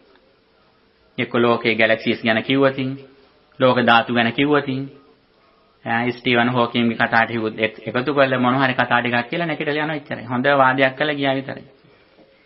ඒක නෙමෙයි පින්නතුනි අපට අවශ්‍ය වන්නේ දුකෙන් නිදහස් වෙන්න. දුකෙන් නිදහස් වෙන මාවතේදී බුදුහාමුදුරෝ දේශනා කරනවා වර එක සින්සපාවණ යන ගමන් කොළ ටිකක් අතට අරගෙන මහණෙනි මම මේ අතටගත්ත කොළ ටික වගේ කොළ ටිකක් තමයි ලෝකෙට ධර්ම හැටියට දේශනා කළේ. මේ කැලේ වැටිලා තියෙන කොළ ටික වගේ ප්‍රමාණයක් මම අවබෝධ කරගත්තා. ඒ කැලේ වැටිලා තියෙන කොළ ටික වගේ ප්‍රමාණයක් බුදුහාඳුර අවබෝධ කරගත්ත උන්වහන්සේගේ ප්‍රඥාවෙන් දේශනා කළේ කොච්චරද? අර අතටගත්තු කොළ ටික වගේ ප්‍රමාණයක්. එහෙම දේශනා කරන්නේ කාටද මේ? භික්ෂුන් වහන්සේලාට දේශනා කරන්නේ. ඒ භික්ෂුන් වහන්සේලා අතර සාමාන්‍ය අයද මේ ඉන්නේ? සරියුත් හාමුදුරුවෝත් ඉන්නවා. සරියුත් හාමුදුරුවෝ කියලා කියන්නේ එක මහා කල්පයක වැහැපු වැහිවල වතුර බිඳු ගණන් කරන්න පුළුවන් කෙනෙක්. එක කල්පයක වැහැපු වැහිවල වතුර බිඳු ගණන් කළ කියන්න පුළුවන් සරියුත් හාමුදුරන්ට. එහෙම ශ්‍රාවකයන්ටත් බුදුහාමුදුරුවෝ දේශනා කරේ මෙච්චරයි. එහෙනම් අපි ගැන අමුතුවෙන් කියන්න දෙයක් නැහැ. අපි කාටවත් සරියුත් හාමුදුරුවෝ ඉක්මවල යන්න පුළුවන් කමක් නැහැ. සරියුත් හාමුදුරුවෝ කියන්නේ මහාන වෙන්න කලින්ම ඉන්දියාවේ තිබිච්ච සියලුම ශාස්ත්‍ර ඉගෙන ගත්ත කෙනෙක්. දැන් කාලේ හැටියට ડોක්ටරේට් 25ක් විතර ගත්ත කෙනෙක්. මහාන වෙන්නත් කලින්. එහෙම හැකියාවක් තිබිච්ච කෙනෙකුටත් බුදුහාමුදුරුවෝ දේශනා කරේ මෙච්චර ප්‍රමාණයයි. දුකේ හට ගැනීම නිරෝධය කියන මේ අත්‍යවශ්‍යම සාධකයේ දේශනා කළා ඉක්මනටම මේ ලබාගත් අවශ්‍යන සම්පත්තියෙන් ප්‍රයෝජන ගන්නටයි බුදුහාමුදුරුවෝ අපට මඟ පෙන්වන්නේ.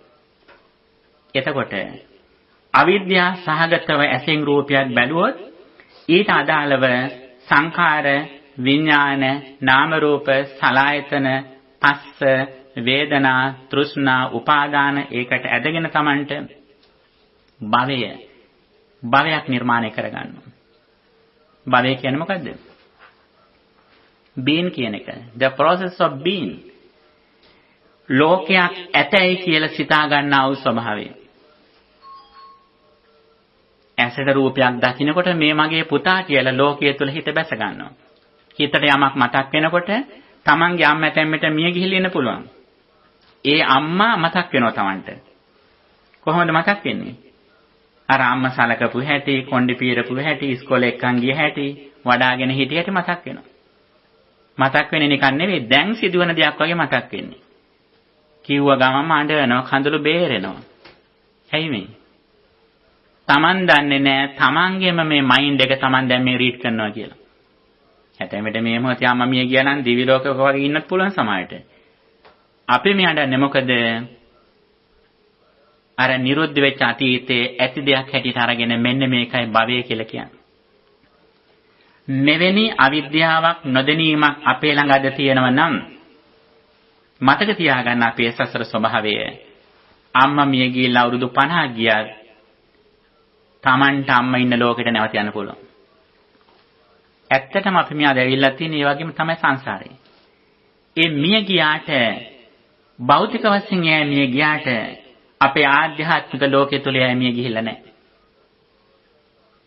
මිය ගියත් අපි හිතන්නේ එයා තාම ඉන්නවා කියලා මතක් වෙනකොටම අපට ඒ අත්දැකීමට යන්න පුළුවන්. අත්දැකීමට යන්න පුළුවන් කියලා කියන්නේ අපි නැවත සසරදී ඇසුරු කරන්න පුළුවන් කියන කාරණේ අපේ කර්ම වලට සාපේක්ෂව. මේ මිය ගියපු කෙනා අපට වඩා දුර්වල කර්ම ශක්තියක් තියෙන ගැතැමට ටික කාලයකට මිස් වෙන්න පුළුවන්. අපට සමාන කර්ම ශක්තියින් නම් බොහෝ විට අපට හමු වෙනවා. දැන් ওই මෝහණය කරාම මේක තමයි පේන්නේ. එකට මෙන පිරිසක් තමයි දිගටම මේ ඉන්නේ. ඇයි ඒකට හේතුව? එකටම ආපෝ ඥාති මිත්‍රාදීන් විතරක් නෙවෙයි සත්තු සිව්පවත් එකම කට්ටිය තමයි දිගටම මේ යන්නේ. ඇයි මේක පින්නතුනි කර්ම ගනුදෙනුවක් මේක. උදව් කරපු කෙනාගෙන් උදව් ලබන්නත් ඕන, බැනපු ගහපු අයගෙන් බැනුම් ගැහුම් අහන්න ලබන්නත් ඕන. මේ දෙකටම මේකට යන්නේ. උපකාර සාපකාර කරමින් ගහ බැන ගනිමින් එපා වෙන්නේ දිගටම යනවා. මේක තමයි සංසාර චක්‍රය කියලා කියන්නේ. ඒ නිසායි පින්නතුනි අපි හමු වෙන හැම දෙනාටම අපිට පුළුවන් මට්ටමින් අපි උපකාරයක් කරන්නට ඕන. පුළුවන් තරම් හිතේ තියෙන අමනාපය දුරු කරගන්න අපි ඕනේ එකයි. ඒ අය මෙතනින් ඉවත් කරයි කියලා අපි තරහයි කියලා ආයි මුණ නොගැසීනේ නැහැ. අපි තරහෙන් ඉවත් කරොත් මොකද වෙන්නේ? වැඩිපුරම ඒ අය අපට ලං වෙනවා. සසරේදී ලං වෙනවා අපට. දැන් මම කිව්වොත් ඔබට වඳුරෙක් ගැන හිතන්න එපා කියලා. මං ආපු ගම කියනවා අද පන්සලේ ඉන්නකම් වඳුරෙක් ගැන හිතන්න එපා කියලා. මොකද වෙන්නේ? වෙනද හිතන්නේමනේ අද හිතන යනකම්. අන්න ඒ වගේ පින්නතුනි අපි ඇතෙන් පිට බලයෙන් ප්‍රතික්ෂේප කරන්න ගත්තොත් වෙන්නේ මොකද්ද? ඒක අපට වැඩිපුර සංස්කාරයක් බවට පත් වෙනවා. මේක කරන්නේ අවබෝධයෙන්මයි බුදුදහමේ හැටියට.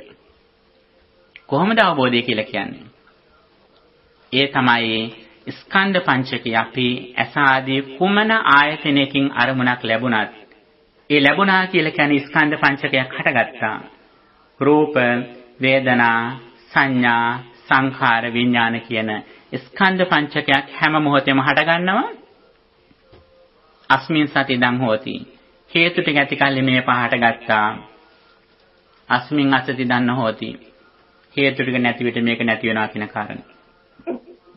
මෙන්න මේක තමයි පින්නතුනි අපි මේ චක්‍රයෙන් නිරුද්ධ වෙන චක්‍රේ ඉක්මවන්න කැමති නම් කරන්න ඕන දේ.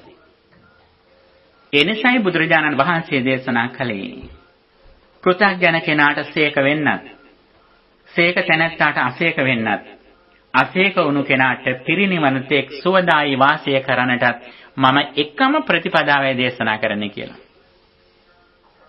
මොකද්ද ප්‍රතිපදාව? ඒ තමයි මේ ස්කන්ධ පංචකයේ හට ගැනීම නිරුද්ධ වීම බලන්න කියලා. හැම මොහොතෙම උදේ වැය බලන්න කියලා.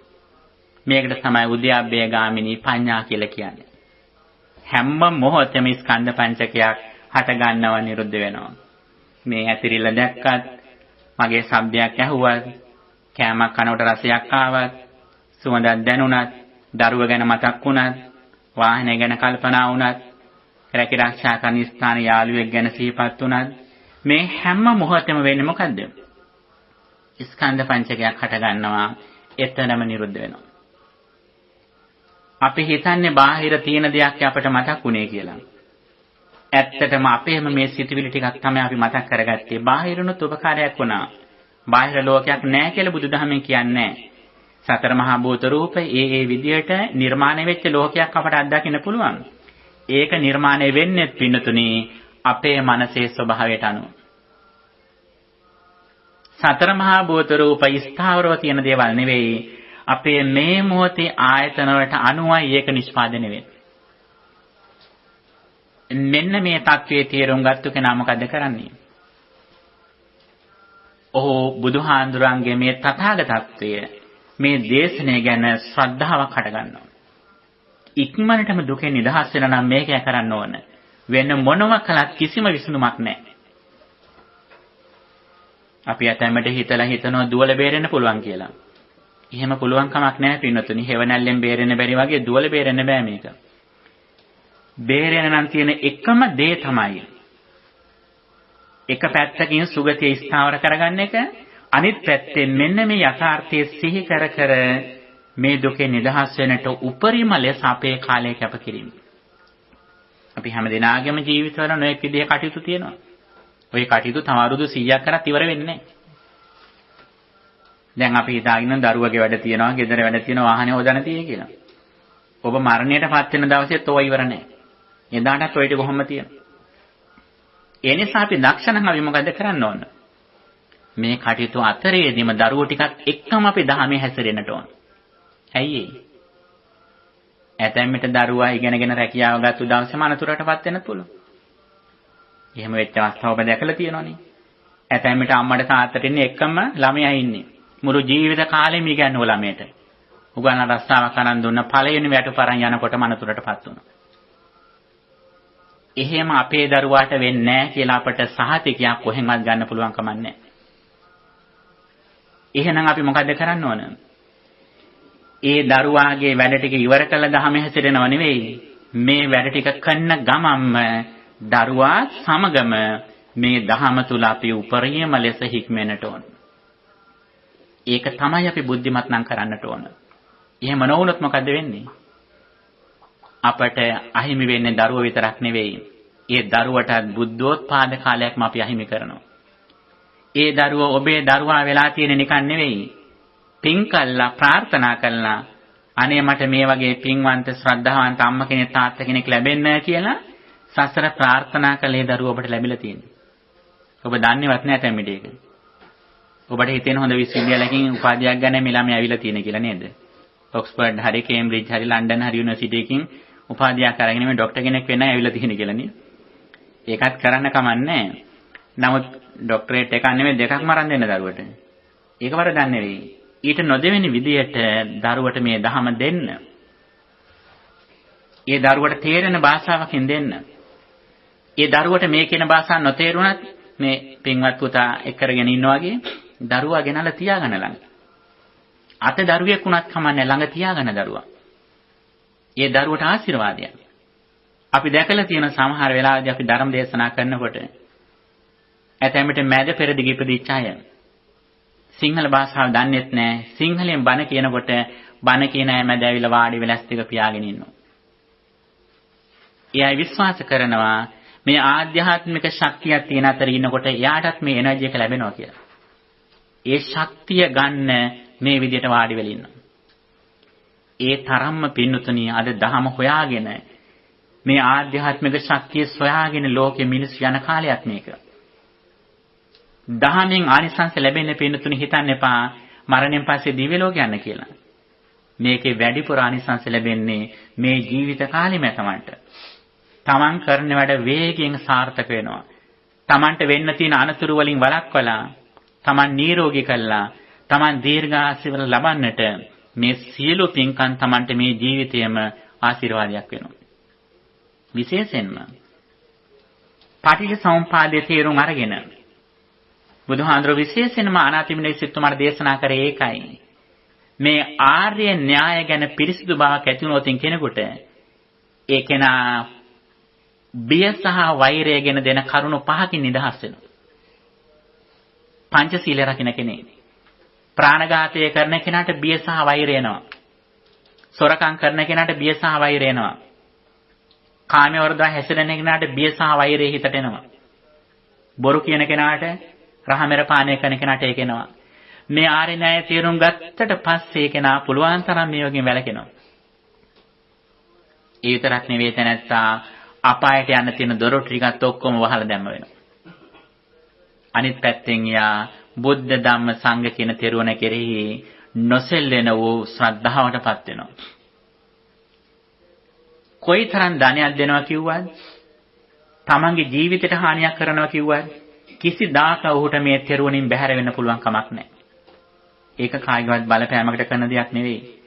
පරලොව ජීවිතයේදී අහවල් දේ ලැබෙනවා කියලා දෙන දෙයක්ුත් නෙවෙයි. යා දන්නෝ මේ ධහමෙන් තමන්ට ආලෝකය ලැබුණොත්. ලැබුණට පස්සේ තව කෙනෙක් හොයාගෙන ඔහුට යන්න බෑ. ඇයි මේක ඔහුගේ අත්දැකීම? ඔහු දුකෙන් නිදහස් වීමේ මාර්ගය සම්පූර්ණයෙන්ම දැක්කා. ඔහුට විශ්වාසයි. ඊට පස්සේ ඔහුට බොරුවක් කියන්න බෑ. ඇතැම්ට ඔහුගේ අතින් අනිත් වරදක් සිද්ධ වුණත් ඔහුට මේ දහමක් නෙවෙයි කියලා අසත්‍යයක් කියන්න බෑ ඔහුට. ඒ තරම් ඔහු මේ සද්ධර්මයේ තුල ස්ථාවර විශ්වසනීයත්වයකටපත් වෙනවා. මෙන්න මේ විශ්වසනීයත්වය තමයි පින්නතුනි අපට මේ පටිච්චසමුප්පාදයේ අවබෝධය තුලින් කරන්නේ. බුදුරජාණන් වහන්සේ දේශනා කරන්නේ එතකොට අවිද්‍යාව ඇති කල්හි සංස්කාර විඥාන නාම රූප ආදී මේ කාරණා ටික හට ගන්නවා ජරා මරණ කරා. යම් කිසි වෙලාවක අපි විද්‍යාසගතව බලනවා නම් හැකිතාක් දුරට අනිත්‍ය සංඥා වඩනවා නම් ඇස අනිත්‍යයි, රූපය අනිත්‍යයි, චක්කු විඥාන අනිත්‍යයි, කන අනිත්‍යයි, ශබ්ද අනිත්‍යයි, සෝත විඥාන අනිත්‍යයි. මේ ආදි වශයෙන් හැකිතාක් දුරට ස්කන්ධ වශයෙන් ආයතන වශයෙන්, ධාතු වශයෙන්, නාම රූප වශයෙන්, පරිසම්පාදයේ වශයෙන් විවිධ ආකාරයකට විවිධ න්‍යාය වලින් හැකිතාක් දුරට මේ කාරණාවල හට ගැනීම නිරුද්ධ වීම දකින්න. දකින්න මොකද්ද වෙන්නේ? මුලදි වෙන්නේ තමන්ගේ හිත පැත්තට අවධානය යොමු කරනවා. බාහිර දෙයක් දකින්නකොටම හිත පැත්තයි දකින්නේ.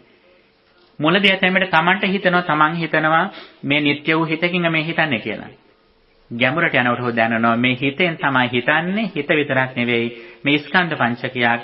ඒ ස්කන්ධ පංචකේ හිතන ලෝකය මේ වෙලාවේ හටගත්තා. ඒකත් එතනම නිරුද්ධ වීමයි සිද්ධ වෙන්නේ. ඒක තමයි මේ ජීවිතය කියලා කියන්නේ කියලා. තමනුත් ස්කන්ධ පංචකයක් දෙකක් නෙවෙයි. ස්කන්ධ පංචකයම තමයි මේ ක්‍රියාකාරීත්වය කියන එක අවබෝධ වෙනවා. සත්පුද්ගල සංඥාවෙනුත් ඔහු නිදහස් වෙනවා. මෙන්න මේ සඳහා තමයි ටිකෙන් ටික අපට මේ ධර්මයේ තුලින් මඟ පෙන්වන්නේ. මේක තමයි බුදු දහමේ තියෙන සුවිශේෂී මේ ගැන්වීම බවට පත් වෙන්නේ. මේක තේරුම් ගත්ත පමණට තමයි අපේ ජීවිතවල වටිනාකම වැඩි වෙන්නේ. අපි කොච්චර ඉහළ උපාධියක් ගත්තත්, බැංකු පොතේ කොච්චර සල්ලි තිබුණත්, Taman යන වාහනය කොච්චර වටින වාහනයක් වුණත්, ඔබ ඉන්න ගෙදර කොයිතරම් විශාල, කොයිතරම් වටිනා සිටියක තිබුණත් ඔබේ වටිනාකම වැඩි වෙන්නේ නැහැ. බුදුදහමට අනුව. ඔබේ වටිනාකම වැඩි වෙන්නේ කොහොමද? වැඩි වෙන්නේ මෙන්න මේ දර්ශනීය තේරුම් අරගෙන. එක පැත්තකින් හැකිතාක් දුරට සමතේ දිනු කරගන්න. මෛත්‍රී භාවනාව, බුදුගුණ භාවනාදී භාවනාවකින් සමතේ යෙදෙන කාලය හැකිතාක් වැඩි කරගන්න.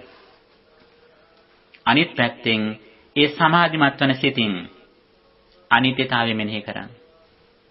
සමාහිතෝ භික්ඛවේ යථා භූතං පජානාති කියපු ආකාරයට සමාධිමත් වෙච්ච හිතින් මෙන්න මේ ඇතිවීම නැතිවීම නැමැති යථාර්ථය ඔහු දකිනවා. ඒ දකින්න බාහිර ලෝකයේ තුල හිත බැසගන්නේ, තමන්ගේ හිත තුලවත් හිත බැසගන්නේ. මේ ස්කන්ධ පංචකයේ සමුදේවය විතරම ඔහු දකින්නේ. යමක් හටගත්තා නම් හටගත්තේ දුකමයි, නිරුද්ධ වුණා නම් නිරුද්ධ වෙන තියෙන්නේ දුකමයි කියලා ඔහු දකිනවා. විරාගී පුද්ගලයෙක් බවට පත් වෙනවා. මේ සාමාන්‍ය ලෝකෙහු ජීවත් වුණත් හරියට විලක මඩෙන් නික්මිලා තියෙන සුවඳවත් පියුමක් වගේ සාමාන්‍ය ලෝකයේ තුල, තෘෂ්ණා දෘෂ්ටි මානසයිත ලෝකයේ තුල භෞතිකව ජීවත් වුණත්, කායිකව ජීවත් වුණත්, මානසිකව බ්‍රහ්මයක් වගේ, සාන්තුවරයෙක් වගේ, අර පියුමක් වගේ, නෙළුමක් වගේ ඔහු පద్මාකාර ජීවිතයක් ගත කරනවා. අනිත් මිනිසුන්ට පේන්නේ සාමාන්‍ය කෙනෙක් කියලා. නමුත් ඔහු මානසිකව සම්පූර්ණ වෙනස් පුද්ගලෙක්. ඔහුගේ ගමන් මඟ සම්පූර්ණ වෙනස්. මෙන්න මේ தත්වෙට යන්නට තමයි අපට බුදුරජාණන් වහන්සේ මේ අනුශාසනාව කළේ. ඒ මඟ යන්නටයි අද දින අප මේ සියලුම පහසුකම් ටික ලබාගෙන තියෙන්නේ. වෙන කිසිම දෙයකට නෙවෙයි. ඒ නිසා පින්නතුනි අපි ලබලා තියෙන තමන්ගේ රූප සම්පත්තිය, කායික ශක්තිය, නුවණ, භාෂා ඥානය, ආර්ථික ශක්තිය හැමදේම අපි මේ දහම වෙනුවෙන් යොමු කරන්නට ඕන. අතීතයේ අපේ ශ්‍රී ලාංකික මුතුන් මිත්තන් මේක කළා. ඊටාම ලස්සනම තැන් පන්සලට පූජා කළා. විශාලම ගලක් මුණ ගැහුණොත් ඒ ගලේ බුදු පිළිමයක් නිර්මාණය කළා. ඇතැම් විට එක ගල් වඩුවා මුළු ජීවිත කාලෙම එකම පිළිමය හදලා තියෙනවා. ඒ විතරක් නෙවෙයි, ඒ රාජ්‍යම තෙරුවනට පූජා කළා. විතරක් නෙවෙයි, Tamanට ලැබෙන දරුවන්ගෙන් පින්වත්ම ළමයා ශාසනයට පූජා කළා. එහෙම කරන්න පුළුවන් නම් පින්තුනි වෙන මොකද්ද බැරි කරන්නේ? මේ ශ්‍රද්ධාව හටගත්තු කෙනා කරන්න පුළුවන් උපරිම කැපවීම මේ ශාසනය වෙනුවෙන් කළා. ඒකලේ හිතන්න එපා පරලෝව සුගතිගාමි වෙන නිවන් දකින්න විතරක් කියලා. මේ ජීවිත කාලයේම ඒ උපරිම ආධ්‍යාත්මික සුවය, ආධ්‍යාත්මික සතුට ලබන්නටයි මේ ක්‍රියාවලිය කළේ. අපිත් මේ ධර්මයේ හැසිරෙන්න ඕන පරලෝව දෙයක් බලාපොරොත්තු වෙන්නේ නෙවෙයි. මේ ජීවිත කාලයේම අපට ලැබෙන ආනිසංස දැක ධර්මයේ සාන්දෘෂ්ටික බව, අකාලික බව සියසින් දැකයි අපි මේ ගමන යන්නට ඕන.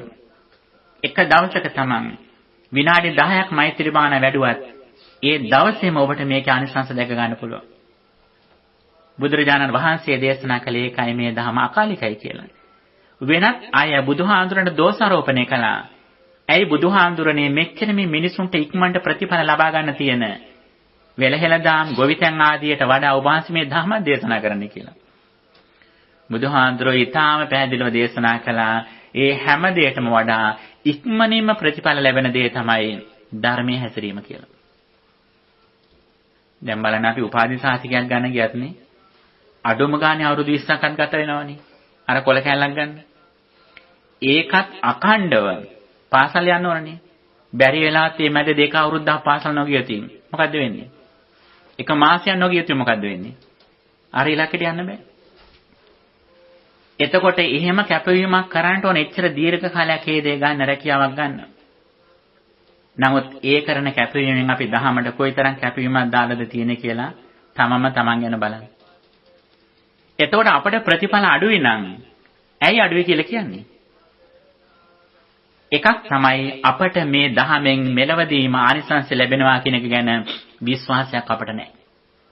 අපි මොනවා කිව්වද? අපි හුඟක් පින්කම් කරලා තියෙන පුළුවන්. හුඟක් දාන දීලා තියෙන පුළුවන්. ඒක වෙනම කතාවක්. නමුත් අපට මේ දහම තුළ මේ ජීවිත කාලයේම මේකේ ප්‍රතිඵල ලැබෙනවා කියන එක ගැන අපි බොහෝ දෙනාට විශ්වාසයක් නැහැ. ඒ නිසායි අපි මෙච්චර ප්‍රමාද වෙන්නේ. අපි මේකේ ආනිසංස දකින්න නම් ඉක්මනින් ලබන්න පුළුවන් කියලා අනිත් වැඩ නොකර ඉන්නේ නැහැ. අනිත් වැඩ දැනටත් හොඳින් කරන ගමන් ඒ හැම අවස්ථාවකදීම මේ දහමත් හරියට හුස්ම ගන්න වගේ දහමත් තමන්ගේ ජීවිතයට එකතු කර ගන්නවා. එහෙම වුණොත් තමයි සැබෑ ලෙසම අපට මේ ජීවිතේ ජය ගන්නට පුළුවන්කම තියෙන්නේ. එහෙම වුණොත් තමයි ඇත්තටම අපි මේ සම්බුද්ධ ශාසනයෙන් ප්‍රයෝජන ගත්තා වෙන්නේ. ඉතින් මේ කරුණ ටික තමයි අද අපි සාකච්ඡා කරන්න බලාපොරොත්තු වෙන්නේ. පින්නතුන්ට අද අප මේ ශ්‍රවණය කරපු කරුණ වලින් සාකච්ඡා කරපු කරුණ වලින් යමක් අහන්නට තියෙනවා නම් අපි ඒකටත් අවස්ථාව ලබා දෙනවා.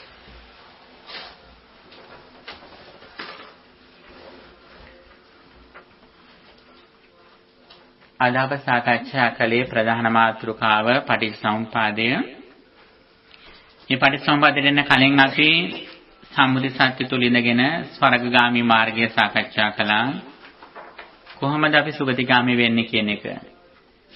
කම්මස්සකතා සම්මාදිට්ඨිය ඉඳගෙන හැකිතාක් දුරට දාන සීල භාවනා කියන ත්‍රිවිධ පුණ්‍ය ක්‍රියා කරන්න, පරිත්‍යාග සීල වෙන්න, පංච සීල රකින්න, ටිකෙන් ටික හරි මෛත්‍රී වඩන කියන කාරණේ.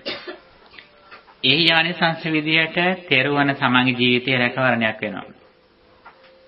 ලොකු ආශිර්වාදයක් වෙනවා. තමන්ට වැඩිපුරම සිහිපත් වෙන්නේ බුද්ධ ධම්ම සංඝ කියන මේ ත්‍රිවිධ රත්නය. ඒත් එක තමන්ගේ ජීවිතයේ සතුට තමන්ට ඊටාම පැහැදිලිව පේන විදිහට වර්ධනය වෙනවා. ඒ මානසික සතුට තමන්ගේ ශරීරය ලස්සන වෙන්නත් හේතු වෙනවා. නිරෝගී වෙන්නත් හේතු වෙනවා.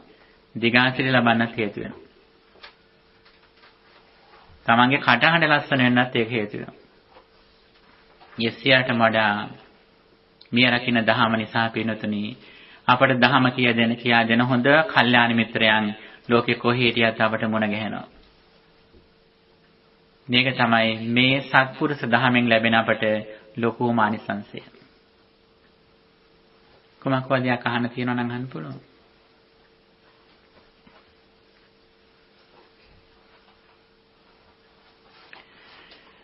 හොඳයි පින්නතුනි අපි එහෙනම් අද මෙතනින් නිමාවටපත් කරනවා. අපි මේ දේශන මාලාවක් පවත්වාගෙන ආවේ දින 6ක් අදට නිම වුණා. මේ කතා කරන සියලුම දේශනාවල සාරාංශය ඔබට හෑන්ඩ් අවුට් එකක් විදිහටත් හිමි වෙනවා. ඉතින් මේ දේ දෙනකොට ඔබ මේක ගන්න ඔබ පින්වන්ත වෙන්නට ඕන.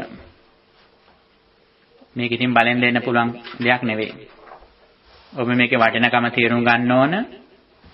මේකෙන් ප්‍රයෝජන ගන්නටත් ඕන. නැත්නම් ඉතින් කල්යාණ මිත්‍ර අහිමිය තමන්ට ඒකයි. දානෙ දුන්නට විතරක් බෑ. හාමුදුරු කෙනෙකුට සලකනවා කියලා කියන්නේ ඒ හාමුදුරු කියන බණ අහනෝනේ ඒකයි. ඔබ ස්වාමින් වහන්සේ කෙනෙක් හඳුනා ගන්නේ ධර්මයේ තුලින්. ඒ නිසා ජීවිත කාලයේ ඔබට ස්වාමින් වහන්සේලා ලැබෙනකොට ඔබේ ප්‍රධානතම කාර්යභාරය වෙන්නට ඕන ධර්මයේ ශ්‍රවණය කිරීම. එහෙම නැති වුණොත් ඔබට ලැබෙන කල්යාණ මිත්‍රයන් අහිමි වෙනවා. ඒකෙන් කියන්නේ ඔබට හම්බෙච්ච ස්වාමීන් වහන්සේලා ඉහළම කෙනා කියන එක නෙවෙයි මේ කියන්නේ. ඒ මානසිකත්වය ඔබ හිටියොත් තමයි ඊළඟ පියවරේදී ඊට වඩා හොඳ කල්යාණ මිත්‍රයෙක් ලැබෙන්නේ තමන්ට. අපට ලැබිච්ච කෙනා අපි අහිමි කරගත්තොත් මේ මොහොතේ ඊළඟට අපට ලැබෙන්න තියෙන හොඳම කෙනා අහිමි වෙනවා අපට. නිතරම තමන් ධර්ම දේශනාවක් අහනකොට ඒක අවසාන රෙෆරන්ස් එක විදියට ෆයිනල් රෙෆරන්ස් එක විදියට හිතන්න එපා. ඒ දහම තුලින් ඉඳගෙන තවත් අලුතෙන් දෙයක් හොයන්න. අලුතෙන් දෙයක් කියන අලුත් විදියට කියන එකක් නෙවෙයි. තවත් ගැඹුරට ඒක පිරිසිදු වෙන විදියට හිතන්න ඒක. ඒ දේශනා අහන්නට. තමන්ගේ නුවණ ප්‍රඥාව පිරිසිදු වෙන විදිහේ ධර්ම දේශනාවලින් තව තවත් ගැඹුරට යන්න. එහෙම වුණොත් තමයි ඇත්තටම නියම විදියටම අපට කල්යාණ මිත්‍රයානිසංස ලැබෙන්නේ. ඉතින් එහෙම කරන්නට අපි මේ පින්නතුන්ට ආරාධනා කරනවා. ඉතින් මේ දිගටම කරපු දේශනා ටික අපි පරිගත කළා. ඒ ඔබට අහන්න පුළුවන් විදියට ඒ තාක්ෂණයට යොමු කළා. ඒ විතරක් නෙවෙයි දේශනා හැම එකම සාරාංශය. දැන් මේක හෑන්ඩ් අවුට් එකක්. ඔබට ඇතැම්මිට ඕක නිකන් සාමාන්‍ය කොලයක් වගේ හිතෙන්නේ. පින්නතුනි මේ කොලාට ලියන්න පුරා සතියක් මහන්සි වෙනවා. ඇතැම්මිට පොත් 10කට වඩා කියවනවා. සමිත මහත්තයට ඕනනම් ගිහිල්ලා බලන්න පුළුවන් මගේ ඇඳ උඩ තියෙන පොත් ටික. පොත් තියෙන ඇඳ උඩ. පම්බිම ඉන්නේ. ඉතින් මේ හැම එකෙම රෙෆරන්ස් දාලා ඔබට දෙන්න පුළුවන් වටිනාම දේ දෙන්න මේ. මොකද ඔබත් අපි වෙනුවෙන් ඉහළම විදියට දෙනවා ඇත්තෙන්න. ඔබ අපට වඳිනවා දෙක එකතු කළා. හොඳ පිරිසිදුවට රසට දාන ටික පූජා කරනවා අපට. එහෙම පූජා කරනකොට අපට මග හරින්න බෑ. අපටත් අපේ පැත්තෙන් ඉහළම ඔබේ ඒ පින්කමට ඔබේ දහඩියට අපි සාධාරණ ඉෂ්ට කරන්න ඕන. නැත්නම් අපි ණයකාර වෙනවා. අපිට ණයකාර වෙන්න බෑ. ඒ නිසා අපි දවසක් හිටියත් ස්වාමීන් වහන්සේලා හැටියට අපේ ලෝකේ වගකීමක් තියෙනවා. ඒ සිව්පස්යෙන් උපස්ථාන කර නැත්නම්ගේ ඒ දහඩිය මහන්සියට අපි උපරිම සාධාරණය කරන්න. ඉතින් ඒක තමයි මේ කරන්නේ. ඒක ඔබ නොවනින් තේරුම් ගන්නට ඕන. ඉතින් මේ කරුණ කියන්නේ මගේ සක්කාය දිට්ඨිය වැඩි කරගන්න නෙවෙයි. ඔබට මේ කරුණ තේරුම් ගන්න මෙහෙම නොකියුවොත් ඇතැම්ට ඔබට තේරෙන්නේ නැහැ මේ මොකද්ද කියන්නේ කියන එක ඒකයි. ඔබට හිතෙන්නේ මේකත් මේ සාමාන්‍ය දෙයක් මේ කරන දෙයක් කියලා. එහෙම නෙවෙයි පින්තුනි. මේක ලොකු මහන්සියකින් කරන දෙයක්. මේකෙන් ප්‍රයෝජන ගන්න. ඔබ මේ ආත්ම භාවය අපට උදව් කරන විතරක් නෙවෙයි සසරෙදිත් ඔබ අපේ අම්මලා තාත්තලා වෙලා ඥාතින් වෙලා අපට උදව් කරපු අය. ඔබ විතරක් නෙවෙයි මේ ලෝකේ ඉන්න හැම දෙනෙක්ම. ඉතින් ඒ අය වෙනුවෙන් උපරිම සාධාරණ ඉෂ්ට කරන්න අපි ධර්මයේ දන්න හැටියට අපට ඒක කරන්න වෙනවා.